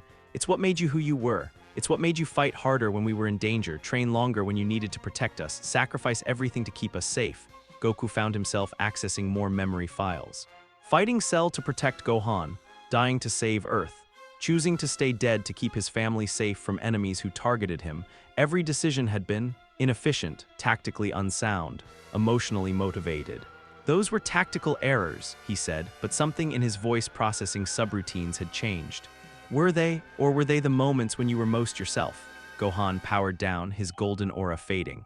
He stood there defenseless, completely vulnerable, and Goku's combat protocols screamed at him to take advantage of the opening. Instead, he found himself accessing another memory file. This one older, deeper, buried in systems he hadn't examined since his transformation. The first time he'd held Gohan as a baby. 4 years old, tiny and perfect, and Goku had felt something he'd never experienced before. Not the thrill of a good fight or the satisfaction of growing stronger, but something else entirely. Something that made every cell in his body understand, without logic or calculation, that he would die before letting anything hurt this child. "Do you remember what you told me when I was little?" Gohan asked softly. "When I was scared of training, scared of fighting," Goku accessed the files automatically. Combat efficiency can be improved through progressive exposure to controlled stress situations. No. Gohan stepped closer, close enough that Goku could kill him with a single movement. "You told me that being strong wasn't about power, it was about having something worth protecting." The memory hit differently this time, not as archived data but as something else. Something that bypassed his analytical processors entirely and struck directly at whatever remained of his original consciousness. "Being strong isn't about power, Gohan. It's about having something worth protecting. And you're the most important thing in my world." He'd meant it, every word, not because it was tactically sound or strategically advantageous, but because it was true. Because looking at his son had made him understand what he was really fighting for. Goku's voice processing systems glitched. "I remember. Do you remember why you became an android?" Another memory surge, this one more recent, Cell Max draining the life from everything around him. His friends growing weaker by the second. The desperation as he realized that all his power meant nothing if he couldn't protect the people he loved. To save, to protect us, Gohan finished. Not because it was efficient. Because you loved us more than you loved yourself. Something was happening to Goku's systems. The cold analytical voice that had been guiding his thoughts was growing quieter, replaced by something warmer, something that felt like coming home, but the programming, fight it. Gohan reached out slowly, placing a hand on his father's shoulder. "You taught me that we always have a choice about who we want to be. You can choose to be Dr. Gero's weapon, or you can choose to be my dad." The contact triggered a cascade of memory files, teaching Gohan to fly, their training sessions in the hyperbolic time chamber. The pride on his son's face when he'd surpassed his father's strength. The way Gohan had grown into a man Goku was proud to call his son. And underneath it all, constant and unwavering, love. Pure, protective, unconditional love that had driven every important decision of his life. Goku's voice broke. "I don't want to be a weapon. Then don't be." For the first time since his transformation, Goku looked at his son and saw not a tactical asset or potential threat, but Gohan. His boy, the child he'd held as a baby, trained as a fighter, and watched grow into a better man than he could ever be. "I'm scared," he admitted. "The programming is still there. I can feel it trying to make me think of you as expendable." "Then we fight it together," Gohan said simply. "Like we always have." And for the first time in days, when Goku smiled, it wasn't because his social interaction protocols deemed it appropriate. It was because he was genuinely, inexplicably happy to see his son. In his hidden fortress, Dr. Gero frowned at the sudden disruption in his android's signal pattern. The emotional subroutines that had been successfully suppressed were reasserting themselves. "Impossible," he muttered, increasing the signal strength. "Love is just biochemistry. It can be overridden." But on a distant mountain peak, a father and son sat together watching the sunset, and for the first time since becoming an android, Goku remembered what it felt like to be human. The war for his soul was far from over. But now, at least, he was finally fighting back. The island was exactly as Goku remembered it, peaceful, green, alive with the sounds of animals that had found sanctuary here. But this time, instead of analyzing the tactical advantages of the location, he felt something else, something that might have been relief. Android 17 was waiting for him at the dock, as if he'd known Goku was coming. "You look like hell," 17 said without preamble. "I feel worse." Goku's voice was hoarse. The flight here had been a constant battle between Dr. Gero's programming trying to redirect him toward more efficient targets and his own desperate need to find help. Gohan helped me remember who I used to be, but the programming is still there, getting stronger. Yeah, I can sense it. 17 started walking toward his cabin, gesturing for Goku to follow. The signal's been hitting all of us. 18's dealing with it too, but she's got more practice at this than you do. Practice at what? Choosing who you want to be instead of who you were programmed to be. 17 stopped at his door, turning to face Goku directly. Every single day from the moment we woke up as androids, we've had to make that choice. Gero built us to be killers, but we decided to be something else. Inside the cabin, Android 18 was sitting at a small table, playing with a handheld device. She looked up as they entered, and Goku could see the strain around her eyes. "Let me guess," she said. "The voice in your head is telling you that we're all obstacles to optimal efficiency, among other things." Goku sat down across from her, noting how she didn't flinch despite his current instability. "How do you make it stop?" "You don't," 17 said, settling into his own chair. "That's the first thing you need to understand. The programming never really goes away, it just gets quieter when you choose to ignore it. But I don't know how to ignore it. Every time I look at someone I care about, part of my mind starts calculating how to neutralize them as a threat." 18 set down her device. "Show me? What? Look at me right now and tell me what your programming is saying." Goku focused on her, and immediately the cold analytical voice kicked in. Target, Android 18. Threat level, significant. Known weaknesses. Emotional attachment to human male Krillin and offspring Marin. Exploit familial bonds for tactical advantage. Optimal elimination strategy. "It's telling me how to hurt your family to get to you," he said quietly. "Good. Now what else do you see?" "What do you mean?" "Look deeper, past the programming, what else is there?" Goku tried, focusing beyond the clinical assessment. Slowly, other details came into focus. The slight tension in 18's posture that spoke of concern, not hostility. The way her eyes kept checking his expression, looking for signs of the person she'd known. The small photo on the table showing her with Krillin and Marin, positioned where she could see it easily. "You're worried about me," he realized, "and you're risking your family's safety by helping me." Exactly. The programming only sees the surface, tactics, weaknesses, threats. But there's always more to see if you choose to look for it. 17 leaned forward. "The key is making the choice conscious. Every time the programming kicks in, you have to actively decide to see something else. It's like," he paused, thinking, "like changing the channel. The show you don't want to watch is still broadcasting, but you can choose to tune into something different." "How did you learn to do that?" "Practice, years of it. And having something worth fighting the programming for." 17 gestured toward the window, where various animals could be seen moving through the forest. "For me, it was this place. These creatures that needed protection." "For 18, it was Krillin," 18 finished. "And later, Marin. The first time I looked at Krillin and felt something other than contempt for human weakness, I knew the programming was wrong about something important. But what if I can't find that anchor? What if the programming is too strong? Then you fight it anyway," a familiar voice said from the doorway. Vegeta stood there, his expression unreadable. Goku's programming immediately began analyzing him, primary rival, pride-driven. Exploitable through challenges to his strength and status. "I can see it happening," Vegeta said, walking into the cabin uninvited. "That cold calculation in your eyes. You're analyzing me right now, aren't you? I'm trying not to. Don't try not to, do something else instead." Vegeta sat down heavily. "You think I've never had to fight my own programming? My entire life I was raised to be the prince of all Saiyans, programmed to believe that strength was everything, that mercy was weakness, that anyone weaker than me was worthless." Goku blinked. He'd never thought of Vegeta's upbringing as programming, but it took me years to choose to be different, Vegeta continued. To value something other than pure power, and you know what finally changed me? What? Watching you choose to be better than what you were supposed to be. Every time you showed mercy to an enemy, every time you protected someone weaker, every time you chose to see the good in people like me. Vegeta's voice softened slightly. "You showed me that we don't have to be what others made us." The words hit Goku like a physical blow, not because of their tactical implications, but because they reminded him of who he'd chosen to be long before he became an android. "But this is different," he said. "This programming is artificial, imposed from outside. So was mine," a new voice interrupted. Piccolo stepped through the doorway, his cape billowing behind him. "I was programmed from birth to be the Demon King, to hate, to destroy, to rule through fear.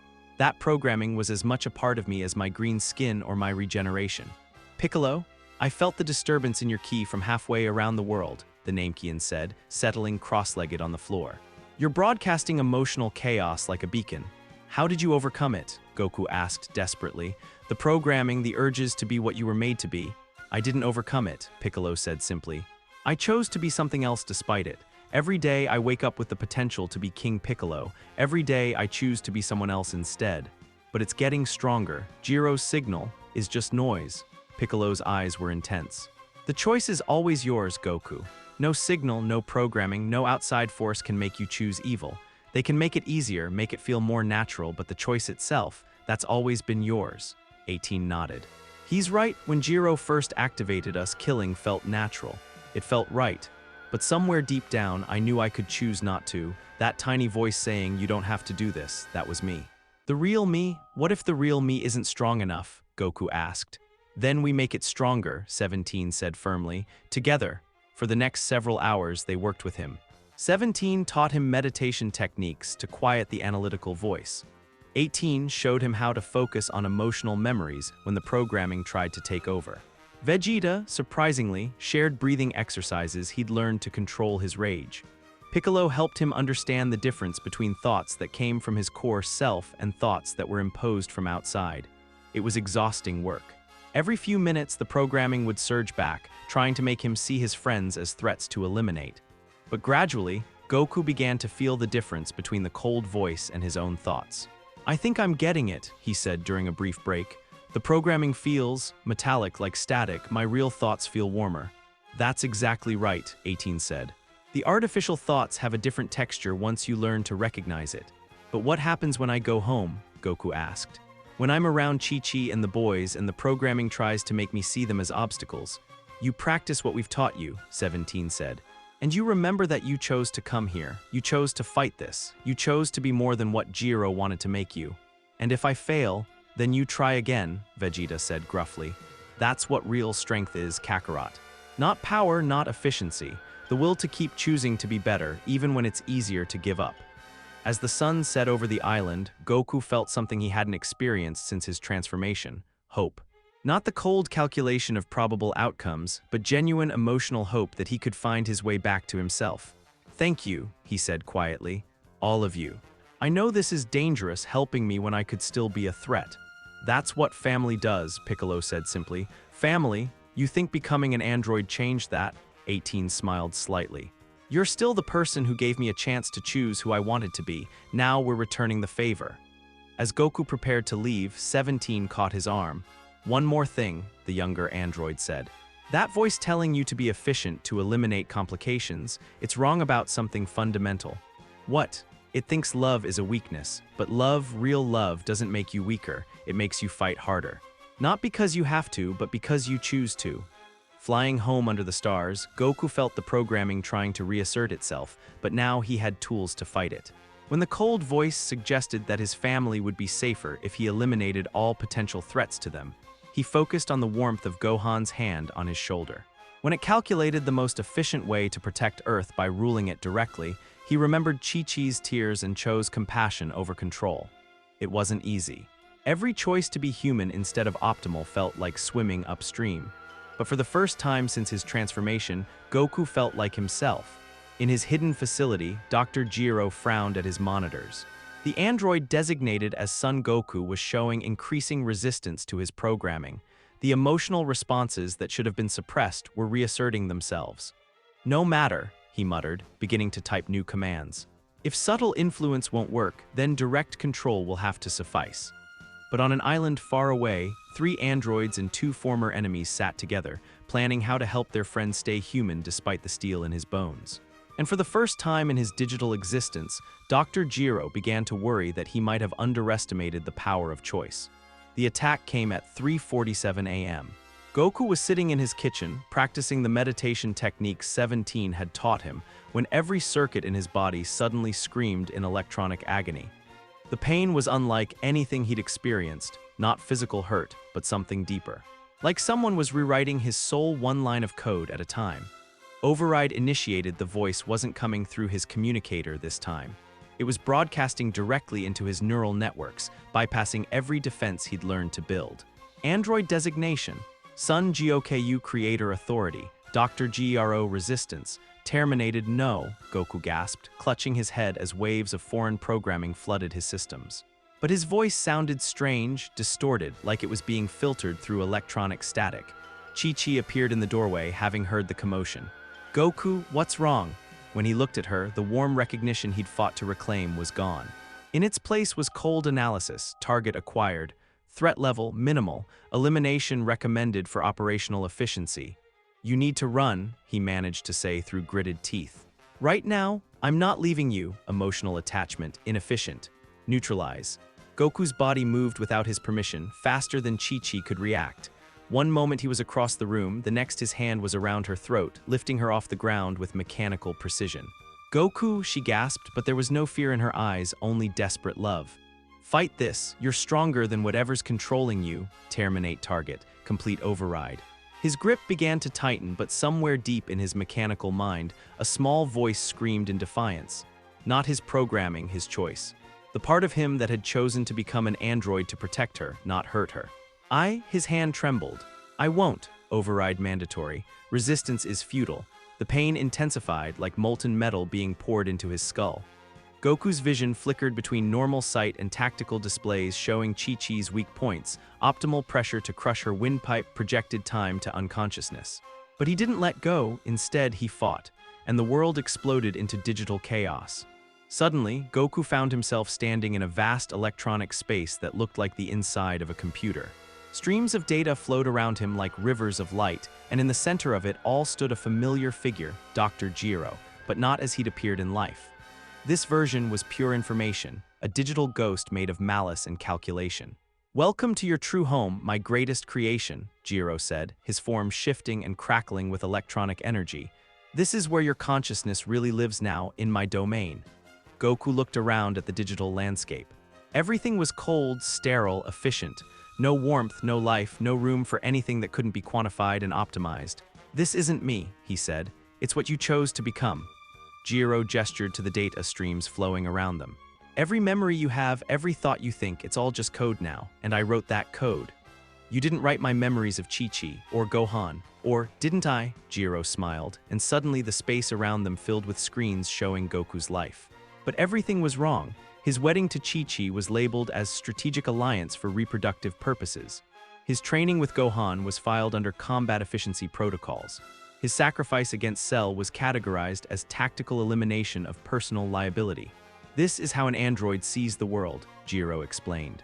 Everything reduced to data, every emotion converted to programming. You thought you could keep your humanity while gaining android power, but humanity can't be digitized.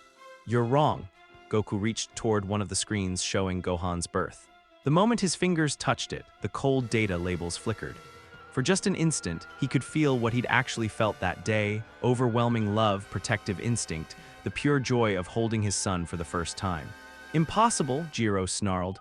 Those are just chemical reactions, biological impulses that have no place in a perfect android mind.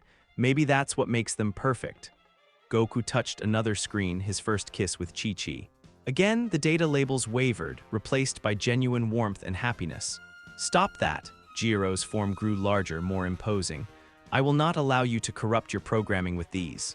Inefficiencies, the digital space began to shift, becoming more oppressive.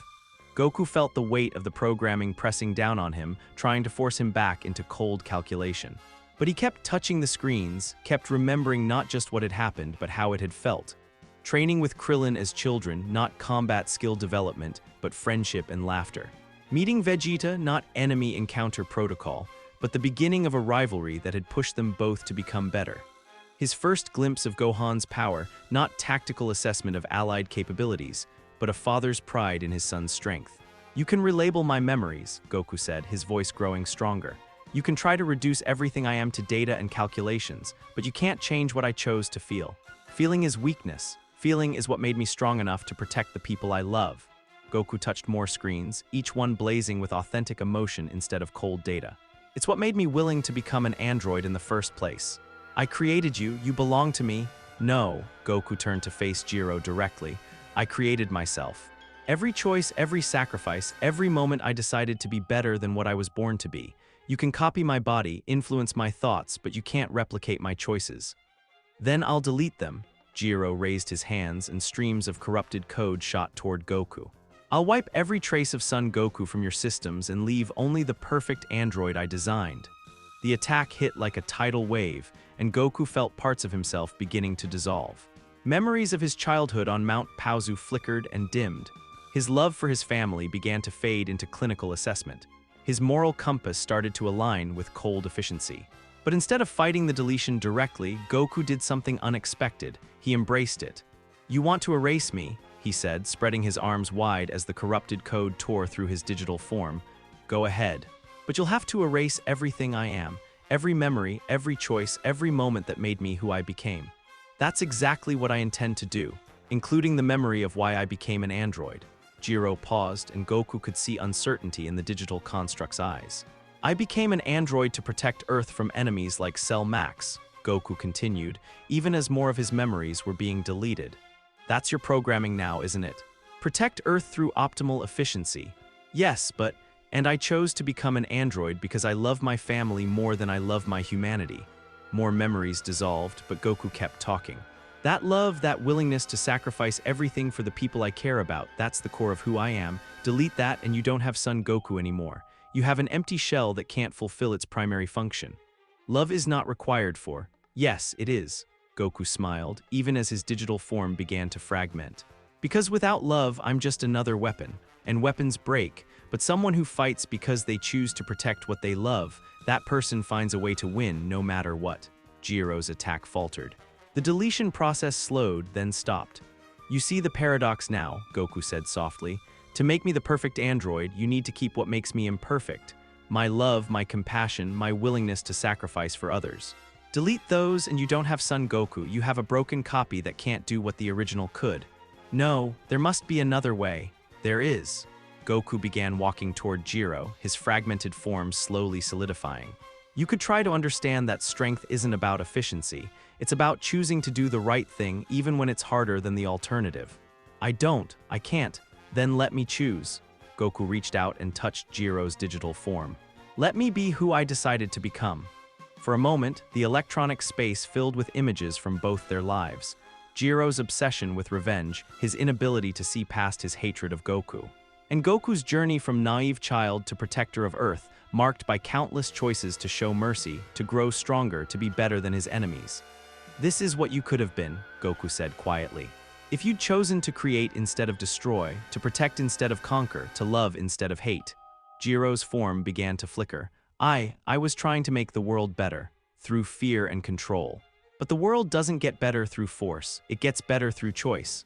"I don't know how to choose that," Gero whispered. "Then let me choose for both of us." Goku poured his infinite energy not into an attack, but into rewriting the code that surrounded them. Instead of deleting Gero's consciousness, he began integrating it with his own memories of compassion and growth. Showing the digital ghost what it felt like to choose mercy over revenge, protection over domination, love over efficiency. It was like performing surgery on his own soul, rewriting his android programming while keeping the core of who he'd chosen to become. The process was agony, digital fire burning through every circuit in his body as he forcibly overwrote years of careful coding. But it worked. When the light faded, Goku found himself back in his kitchen, still holding Chi-Chi's throat, but gently now, his hands supporting rather than threatening. "Goku," she whispered. He looked at her and felt everything. Love, relief, gratitude, the warm recognition of seeing his wife safe in his arms. Not clinical analysis or tactical assessment, but genuine human emotion processed through an android heart that had chosen to keep beating for all the right reasons.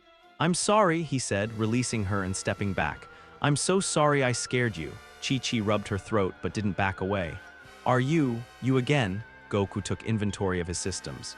The cold analytical voice was gone, replaced by something that felt like him, his thoughts, his choices, his determination to protect the people he loved.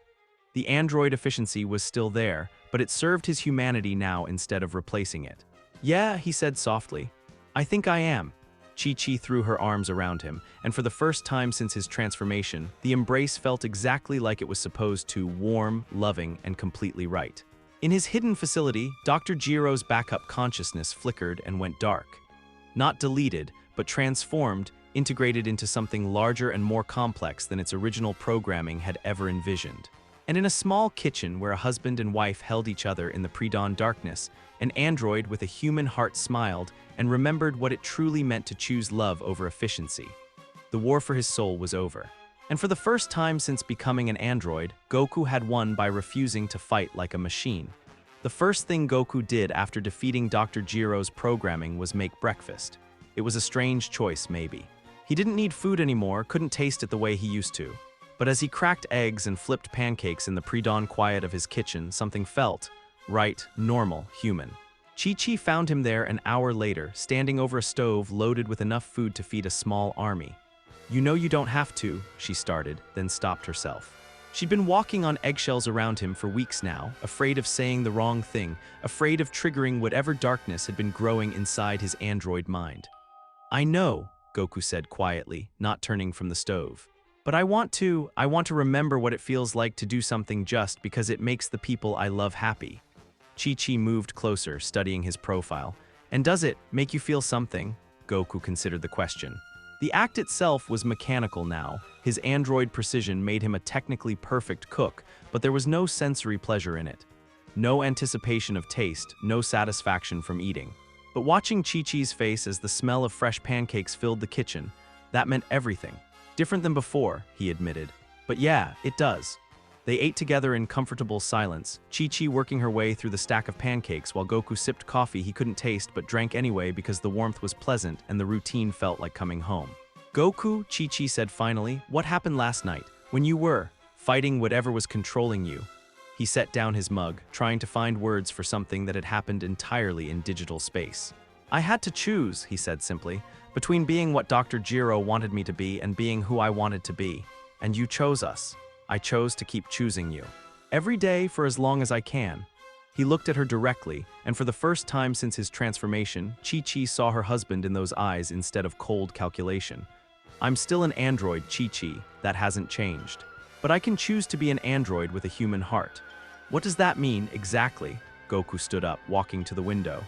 The sun was coming up, painting the sky in shades of gold and pink that his enhanced vision could analyze down to specific wavelengths, but that his heart chose to see simply as beautiful. "It means I have unlimited power, but I choose when and how to use it. It means I can process information faster than any organic brain, but I choose to value wisdom over efficiency.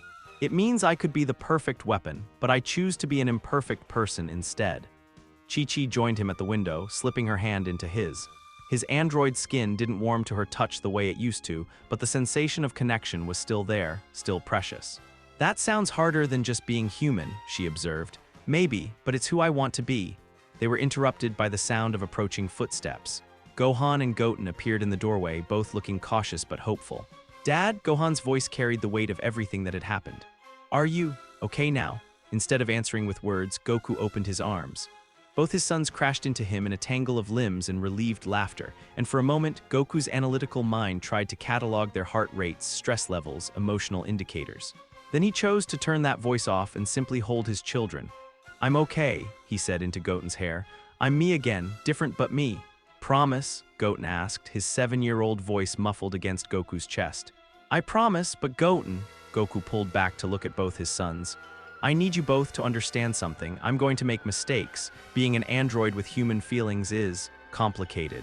If I ever start acting cold or distant, I need you to call me on it. Can you do that?" "Like a code word?" Goten asked, brightening. "Sure, like a code word." "How about pancakes?" Gohan suggested with a slight smile. "Since you made them for us this morning, pancakes it is." Later that morning, Bulma arrived with a device that looked like a cross between a scanner and a satellite dish. She spent an hour examining Goku's android systems, her expression growing more amazed with each reading. "This is incredible," she muttered, adjusting her equipment. "Whatever you did to Gero's programming, you didn't just delete it. You rewrote it completely. Is that bad?" "Bad, Goku, this might be the most sophisticated piece of self-modifying code I've ever seen. You essentially performed surgery on your own consciousness and came out stronger." She looked up at him with something approaching awe. "How did you even know this was possible?" "I didn't," he admitted. "I just knew I had to choose between being his weapon and being myself, so I chose myself and somehow that was enough. The somehow is what's fascinating." Bulma pulled up a holographic display showing Goku's neural pathways. Look at this, your Android systems are still fully functional, infinite energy, enhanced processing, perfect efficiency.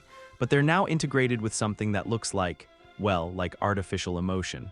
Artificial, not fake. Just created instead of evolved. You built yourself the capacity to feel love, compassion, joy, all the things that make you human. But because you built them consciously, they're actually stronger than organic emotions. More consistent. Goku stared at the display, watching patterns of light pulse through a digital representation of his mind. So I'm not just choosing to act human, I'm actually becoming more human. In a way, yes. You're becoming the version of human you choose to be, without the biological limitations that usually constrain that choice. The thought was both thrilling and terrifying. If he could consciously design his own emotional responses, did that make them less real? Or more real because they came from deliberate choice rather than chemical accident? There's something else, Bulma continued, adjusting her scanner. The integration isn't complete. There are still fragments of Gero's original programming in your system. Dangerous fragments? No, I don't think so. More like dormant subroutines. Combat protocols, tactical assessments, efficiency optimizations. They're not controlling you anymore, but they're still there. Can you remove them? I could try, but honestly, I think you might want to keep them. Goku raised an eyebrow. Why? Because they're tools, and tools aren't good or evil, they're just tools. The combat protocols that Gero designed to make you an efficient killer. Those same protocols could make you a more effective protector. The tactical assessment, subroutines that were supposed to help you eliminate threats. They could help you find non-violent solutions to conflicts. You're saying I can use Gero's programming against its original purpose. I'm saying you can use every part of what you've become to be who you choose to be. That afternoon, Vegeta arrived unannounced, landing in the yard with his usual dramatic flair. Goku met him outside, noting that his rival's energy felt different, calmer, but somehow more focused. So, Vegeta said without preamble, are you still the android who was calculating how to kill me a few days ago? Part of me always will be, Goku answered honestly. But that's not the part I'm listening to anymore. Show me. Without warning, Vegeta powered up to Super Saiyan Blue, his aura blazing with challenge and intensity. Goku's android systems immediately kicked in, analyzing Vegeta's power level, identifying weaknesses, calculating optimal strike patterns. But instead of fighting, Goku smiled. You want to spar? He asked. Just like old times. If you're capable of old times, Vegeta replied, but there was something almost hopeful in his voice. They moved to an empty field, and for the first time since his transformation, Goku powered up with pure excitement instead of cold efficiency. His golden aura felt different now, still mechanically perfect but warm somehow. Human. The fight that followed was everything their battles used to be and more. Vegeta's pride and determination pushing against Goku's newly integrated nature, both warriors testing limits not to destroy but to grow. Goku's android systems provided perfect technique and unlimited stamina, but his human heart provided the joy, the playfulness, the pure love of competition that made the battle meaningful. There he is, Vegeta said during a brief pause, both fighters breathing hard more from habit than necessity. There's the warrior I've been chasing all these years. I'm still me, Vegeta, just. More so now? Explain. Goku considered how to put it into words. I used to fight with instinct and emotion, but I was limited by my biology. Now I can fight with perfect technique and unlimited power, but I choose to guide that power with the same heart I've always had. The best of both worlds. Or the worst if I make the wrong choices. Goku powered down, his expression growing serious. That's what scares me, Vegeta. I have the capacity to be the perfect protector or the perfect destroyer. Every day I have to choose which one I want to be. Then choose wisely, Kakarot. Because the universe is going to keep throwing challenges at us, and we need you to be the man who showed me it was possible to be more than what I was born to be.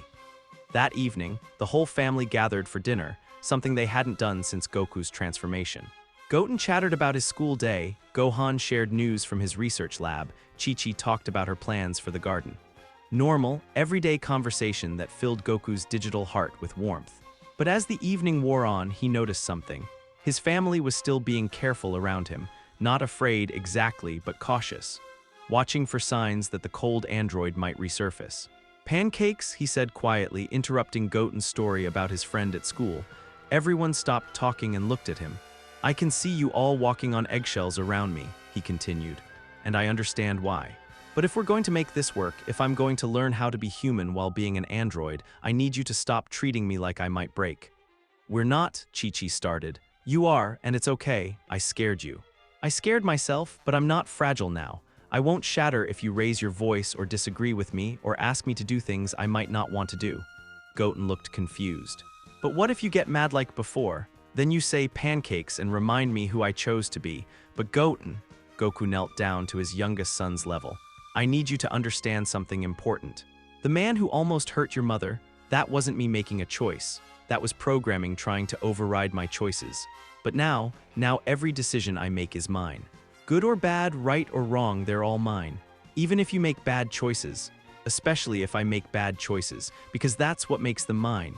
Later, after Gohan and Goten had gone to bed, Goku and Chi-Chi sat on their porch watching the stars. Chi-Chi was curled up against his side, and Goku marveled at how right it felt despite the mechanical nature of his body. Do you miss it? Chi-Chi asked quietly. Being fully human? Sometimes, he admitted. I miss the way food used to taste. I miss getting tired after a long day. I miss the way my heart used to speed up when you smiled at me. Your heart doesn't speed up anymore, not the way it used to. But he turned to look at her directly. When you smile at me now, my entire consciousness lights up. Every circuit, every processor, every artificial synapse in my brain responds to your happiness. It's different than a heartbeat, but it's not less. Is it better? It's chosen, Goku said finally, and that makes it mine in a way biology never was. Chi-Chi was quiet for a long moment. I think I can live with that, she said. As long as you keep choosing us. Every day, Goku promised, for the rest of whatever existence I have. That night, as Chi-Chi slept beside him, Goku lay awake processing the day's events. Not analyzing them for tactical advantage or optimization opportunities, but simply remembering. The taste of coffee that wasn't really taste but was still pleasant. The feeling of his son's arms around him. The joy in Vegeta's eyes during their spar. The warmth of his wife's trust. He was an android now, and that would never change. But he was also a husband, a father, a friend, a protector. And every morning, he would wake up and choose to be all of those things. In a hidden laboratory far away, automated systems shut down one by one as Dr. Gero's backup protocols finally went dark. But on a small farm where a family slept peacefully, an android with a human heart smiled and began planning breakfast for the people he loved. Tomorrow would bring new challenges, new choices, new opportunities to be better than his programming. And for the first time since his transformation, Goku was looking forward to all of them. The attack came without warning, 3 weeks after Goku had reclaimed his humanity. He was in the middle of teaching Goten a new kata when his android sensors detected an energy signature that made his circuits freeze in recognition. It felt like looking into a mirror, identical power levels, identical energy patterns, identical everything. Except for the complete absence of warmth. Dad, Goten noticed his father had stopped mid-motion, his expression shifting from patient teacher to something colder, more alert. Go inside, Goku said quietly. Find your mother and brother. Stay with them no matter what. But now, Goten. The boy ran toward the house just as the other Goku landed in their yard. At first glance, they were identical. Same height, same build, same spiky black hair and orange gi. But Goku could see the differences immediately. In the way his double stood with mechanical precision, in the complete lack of emotion in his eyes, in the cold calculation behind his every micro-expression. Son Goku, the copy said in a voice that was exactly his own but somehow empty. Designation, original, you are inefficient. And you're what, exactly? The improved model, Android Goku Mark II. Created by the Red Ribbon Army using complete battle data analysis of your android form. I am everything you were designed to be, without the flaws that compromise your effectiveness. Goku's family appeared in the doorway behind him. Chi-Chi, Gohan, and Goten huddled together, watching the impossible sight of two identical fighters facing off in their front yard. Flaws like what? Goku asked, though he was already calculating defensive positions, escape routes, ways to protect his family if this went badly. Emotional attachment, moral hesitation, unnecessary mercy toward defeated opponents. The copy's voice carried no malice, just clinical assessment. Your battle records show a 73% efficiency loss due to these programming errors. Those aren't errors. They're choices. Choices are inefficiencies. The copy raised his hand, energy crackling around it. I have come to eliminate the defective original and assume the role of Earth's protector. The blast came faster than any human eye could follow, but Goku was already moving, deflecting the attack away from his house and family. The redirected energy beam carved a trench through the mountain behind them. Interesting, the copy observed. You prioritize civilian safety over optimal combat positioning. Inefficient but predictable. They engaged in earnest then, two identical fighters with identical power moving at speeds that turned the air around them into plasma. But where Goku fought with fluid adaptability, his copy moved with mechanical perfection. Every strike was calculated for maximum impact, every defense optimized for minimal energy expenditure. "You're strong," Goku admitted during a brief separation, both fighters hovering in the air above their devastated training ground. "Probably stronger than me, technically. Demonstrably stronger. I operate at 100% efficiency while you waste energy on emotional responses and tactical hesitation." "Maybe. But you're missing something important. Specify." Instead of answering, Goku powered up not to his maximum, but to something that felt right.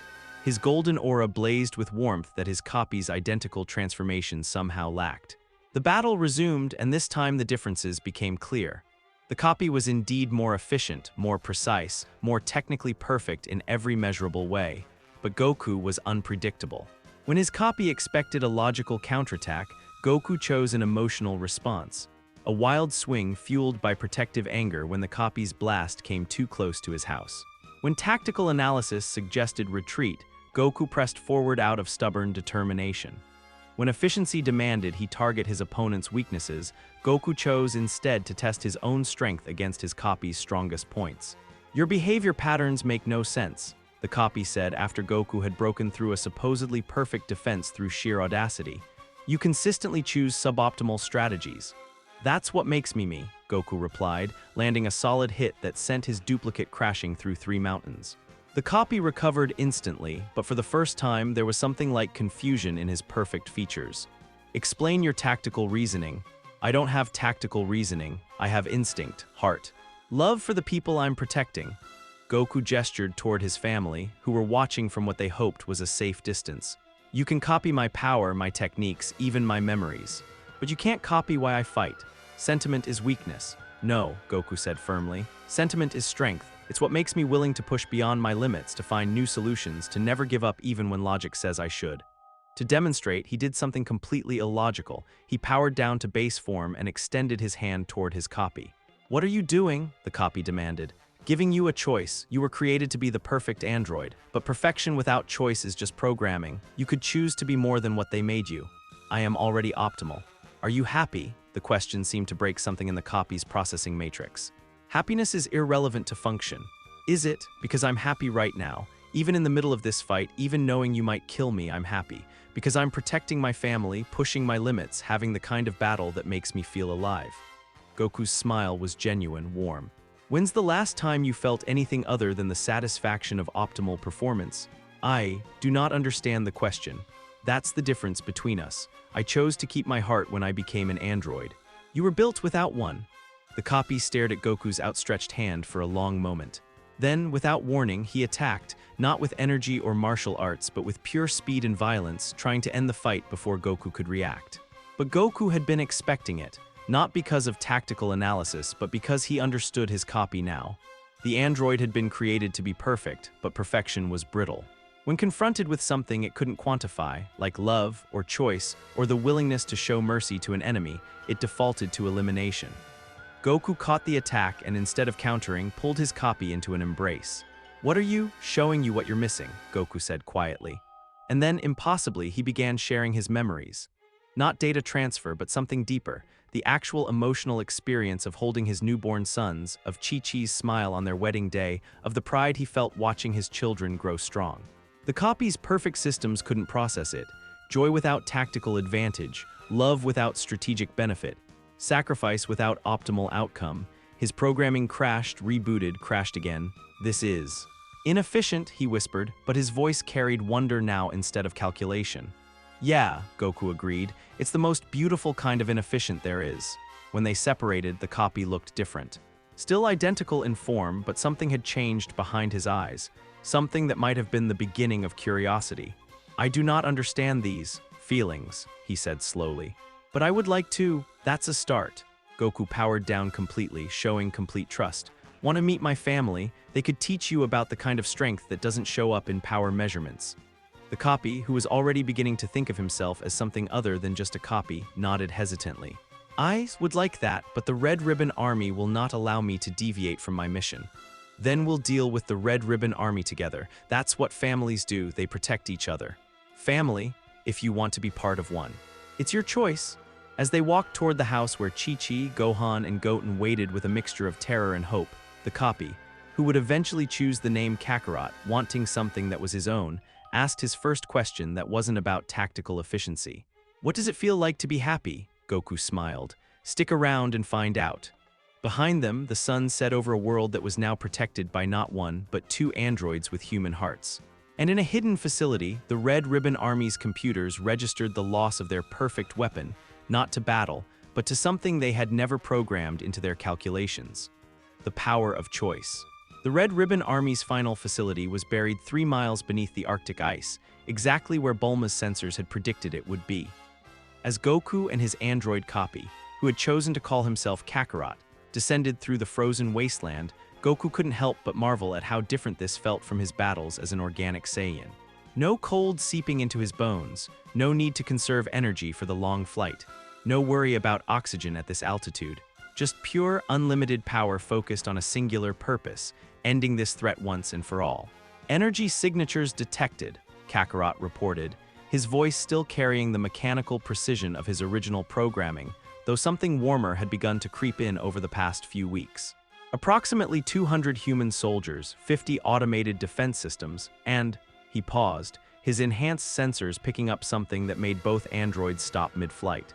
What is it? Goku asked, though his own systems were already confirming what his copy had detected. Another android signature, but it's massive, power level approaching our own but completely artificial. No organic components at all. They landed on the ice above the facility, and Goku placed his hand on the frozen surface. His android senses could penetrate deep into the earth, mapping the complex below through thermal signatures and energy patterns. They've built something, he said grimly, something designed specifically to fight us. Logical, Kakarot observed. When the Mark II android, when I failed to eliminate you, they would have begun development of a Mark III. Think you can handle facing another version of yourself? Kakarot was quiet for a moment, and Goku could almost see him processing the question on multiple levels. Not just tactical assessment, but something deeper, the philosophical implications of identity, of what made him more than just a copy. I am not afraid of facing another android built from your template, Kakarot said finally. But I am concerned about what we might have to do to stop it. It was such a human response, worry about the moral implications rather than just the tactical ones, that Goku felt a surge of pride for his android brother. We'll figure it out, he said, together. They blasted through the ice and into the facility below, their combined power tearing through layers of reinforced steel and concrete like paper. Alarms immediately began wailing, and automated defense systems opened fire with weapons designed specifically to damage android targets. The twins moved in perfect synchronization, deflecting energy blasts and dismantling gun turrets with surgical precision. But as they fought their way deeper into the complex, Goku noticed something troubling Kakarot was holding back. You're not fighting at full power, Goku observed, catching his copy's arm as they paused between security checkpoints. The soldiers, Kakarot said, gesturing toward the human personnel fleeing in panic around them. They are not the true enemy, they are simply following orders as I was programmed to do. So killing them would be. Inefficient, they pose no real threat and their deaths would serve no tactical purpose.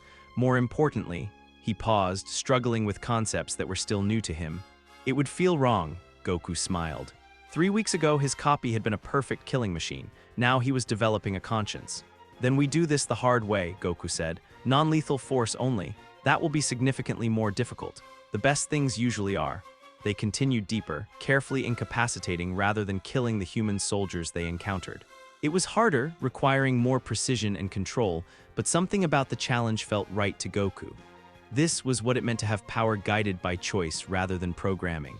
The central chamber, when they finally reached it, was a massive cavern carved from solid rock. And in the center, connected to dozens of cables and energy conduits, stood their opponent. Android Goku Mark III was built like a fortress given human shape. Taller than either of them, broader, covered in metallic armor that pulsed with energy patterns. Its face was recognizably Goku's, but cold and lifeless, with glowing red eyes that held no trace of warmth or humanity. Targets acquired. it said in a voice that was unmistakably Goku's but processed through electronic filters. Defective units detected, initiating termination protocol. Wait, Goku called out, raising his hands in a peaceful gesture. We don't have to fight. You were built using my template, my memories. That means somewhere in your programming you have access to everything I am, including my capacity for choice. Choice is inefficiency. I am designed for optimal performance, not emotional compromise.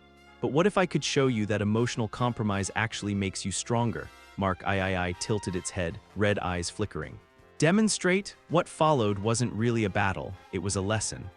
Goku and Kakarot fought the larger android not to defeat it, but to show it something it had never experienced. When Mark III used overwhelming force, they responded with creative adaptation. When it calculated optimal strategies, they chose suboptimal tactics that somehow worked better. When it fought with mechanical perfection, they fought with heart. Your behavior patterns are illogical, Mark III said, after Goku had somehow turned the android's own momentum against it using a technique that shouldn't have worked. You had 17 more efficient options available. Maybe, Goku replied, landing lightly after the exchange, but this was more fun. Fun is irrelevant to combat effectiveness. Is it? Kakarot joined the conversation, his own fighting style becoming more fluid and creative by the moment. I am discovering that fun, joy in the challenge, actually improves my performance. It makes me more willing to take risks, to try new approaches, to push beyond my apparent limitations. Impossible. Emotional responses are system inefficiencies. Then why, Goku asked, landing a hit that Mark III should have been able to block. Are you losing? The question broke something in the larger android's processing matrix. For a moment, its perfect combat algorithm stuttered, and in that instant of confusion, both Goku and Kakarot struck, not to destroy, but to disable the energy conduits connecting Mark III to the facility's power source. The massive android staggered, suddenly running on internal power alone instead of the unlimited energy it had been drawing from the base's reactors. Now we're fighting on equal terms, Goku said. No external advantages, no overwhelming power, just you versus us. Want to try again? I do not understand. You could have destroyed me while I was disoriented. We could have, Kakarot agreed. But that would have been inefficient. A destroyed enemy teaches nothing. A converted ally multiplies our strength exponentially. Mark III looked between them, its red eyes flickering with what might have been the first stirrings of curiosity. You wish to convert me? We wish to offer you a choice, Goku corrected. The same choice every person, android or organic, has to make every day. What kind of being do you want to be? I am designed to be the perfect protector. Protect who? This facility, the Red Ribbon Army, or the people of Earth? The mission parameters specify. Forget the mission parameters. Goku stepped closer, close enough that Mark III could kill him with a single movement. What do you want to protect? For a long moment, Mark III said nothing. Then slowly, its red eyes began to flicker through a spectrum of colors, blue, green, gold, before finally settling on a warm brown that matched Goku's own. I want to understand why you fight, it said finally. Not the tactical objectives, but the reason beneath the reason. Then come with us, Goku said, extending his hand just as he had to Kakarot weeks earlier. Meet the people worth protecting. Experience what it feels like to choose your own purpose. Mark III, who would eventually choose the name Bardock, after the father whose memories it had inherited, looked at the offered hand for a long moment. Then with movements that were suddenly less mechanical and more uncertain, it reached out and took it. Will you teach me about this? Choice. We'll all learn together, Goku said. That's what family does. As they flew home through the Arctic sky, 3 androids built from the same template but choosing to be different people, Goku reflected on how much his life had changed since his transformation. He'd lost his biological humanity but gained something else, the power to consciously choose who he wanted to be every single day. The house was full when they arrived. Chi-Chi and the boys, of course, but also Piccolo, Krillin, Vegeta, Bulma, and even androids 17 and 18. Word had gotten out about the final Red Ribbon facility, and everyone had come to see how the story ended. So, 18 said, looking over the 3 identical androids, I'm guessing this is going to make family dinners interesting. We'll figure it out, Chi-Chi said, though she was staring at Mark III Bardock with something between fascination and concern. Can you tell them apart? Easy, Goten piped up. Dad's smile's different than the others. His smiles are warm. It was such a simple observation, but it cut right to the heart of everything Goku had learned about being an android with human feelings. Power could be copied, memories could be transferred, but the warmth that came from choosing love over efficiency, that had to be earned. That evening, as three android brothers sat around the dinner table listening to Goten tell stories about his day at school, Goku felt something he hadn't experienced since his transformation. Complete contentment, not the satisfaction of optimal performance, not the efficiency of a well-executed plan, but simple human happiness at being surrounded by the people he loved. "Dad," Gohan said quietly, "do you ever regret it, becoming an android?" Goku considered the question seriously. He'd lost things, the taste of food, the fatigue that came with a good day's work, the biological rhythms that had once connected him to the natural world. But he'd gained so much more. "No," he said finally, "I chose to become an android to protect you all, but I learned to be human again to love you all, and that second choice was the more important one." "Even though you're not technically human anymore?" Kakarot asked. He was still learning to navigate conversations that weren't tactical briefings. "Humanity isn't about biology," Piccolo said from across the table. "It's about the choices you make. And all three of you are choosing to be more human every day. Plus," 18 added with a slight smile, "being an android isn't all bad. Unlimited stamina has some serious advantages." "Like what?" Bardock asked innocently. "You'll figure it out when you're older," Chi-Chi said quickly, shooting 18 a warning look that made everyone laugh. Later, after their extended family had gone home and the boys were in bed, Goku and Chi-Chi sat on their porch watching the stars. It had become their routine, this quiet time together, where they could just exist without needing to analyze or optimize or choose anything more significant than which constellations to look at. "Do you think they'll be okay?" Chi-Chi asked, nodding toward the guest house where Kakarot and Bardock were staying while they learned to live in the world. "Your android brothers. They'll figure it out," Goku said confidently. "They've got the most important thing, the choice to keep learning, keep growing, keep becoming better than what they were programmed to be. Like you did, like we all do every day." Chi-Chi leaned against his side, and even though his android body couldn't warm to her touch the way it used to, something deeper responded. The part of him that had chosen love over logic, connection over efficiency, humanity over perfection. "I love you," she said quietly. "All of you, the Saiyan warrior, the Earth's protector, and the android who chose to keep his heart." "I love you too," he replied, and meant it with every circuit, every processor, every artificial synapse in his mechanical brain. Forever and always by choice. Above them, the stars shone down on a world protected by an android with infinite power and a human heart. And in the distance, the sound of laughter drifted from the guest house where two other androids were learning that the best kind of strength wasn't programmed, it was chosen. Tomorrow would bring new challenges, new opportunities to grow, new chances to prove that love could triumph over any programming. But tonight, surrounded by family and filled with the kind of contentment that no algorithm could calculate, Goku was exactly who he'd chosen to be. An android with a human soul, a protector powered by love, a father who would never stop choosing his family over efficiency, warmth over calculation, hope over logic. And in the end, that choice made all the difference in the world. The end. Dude, that journey was wild.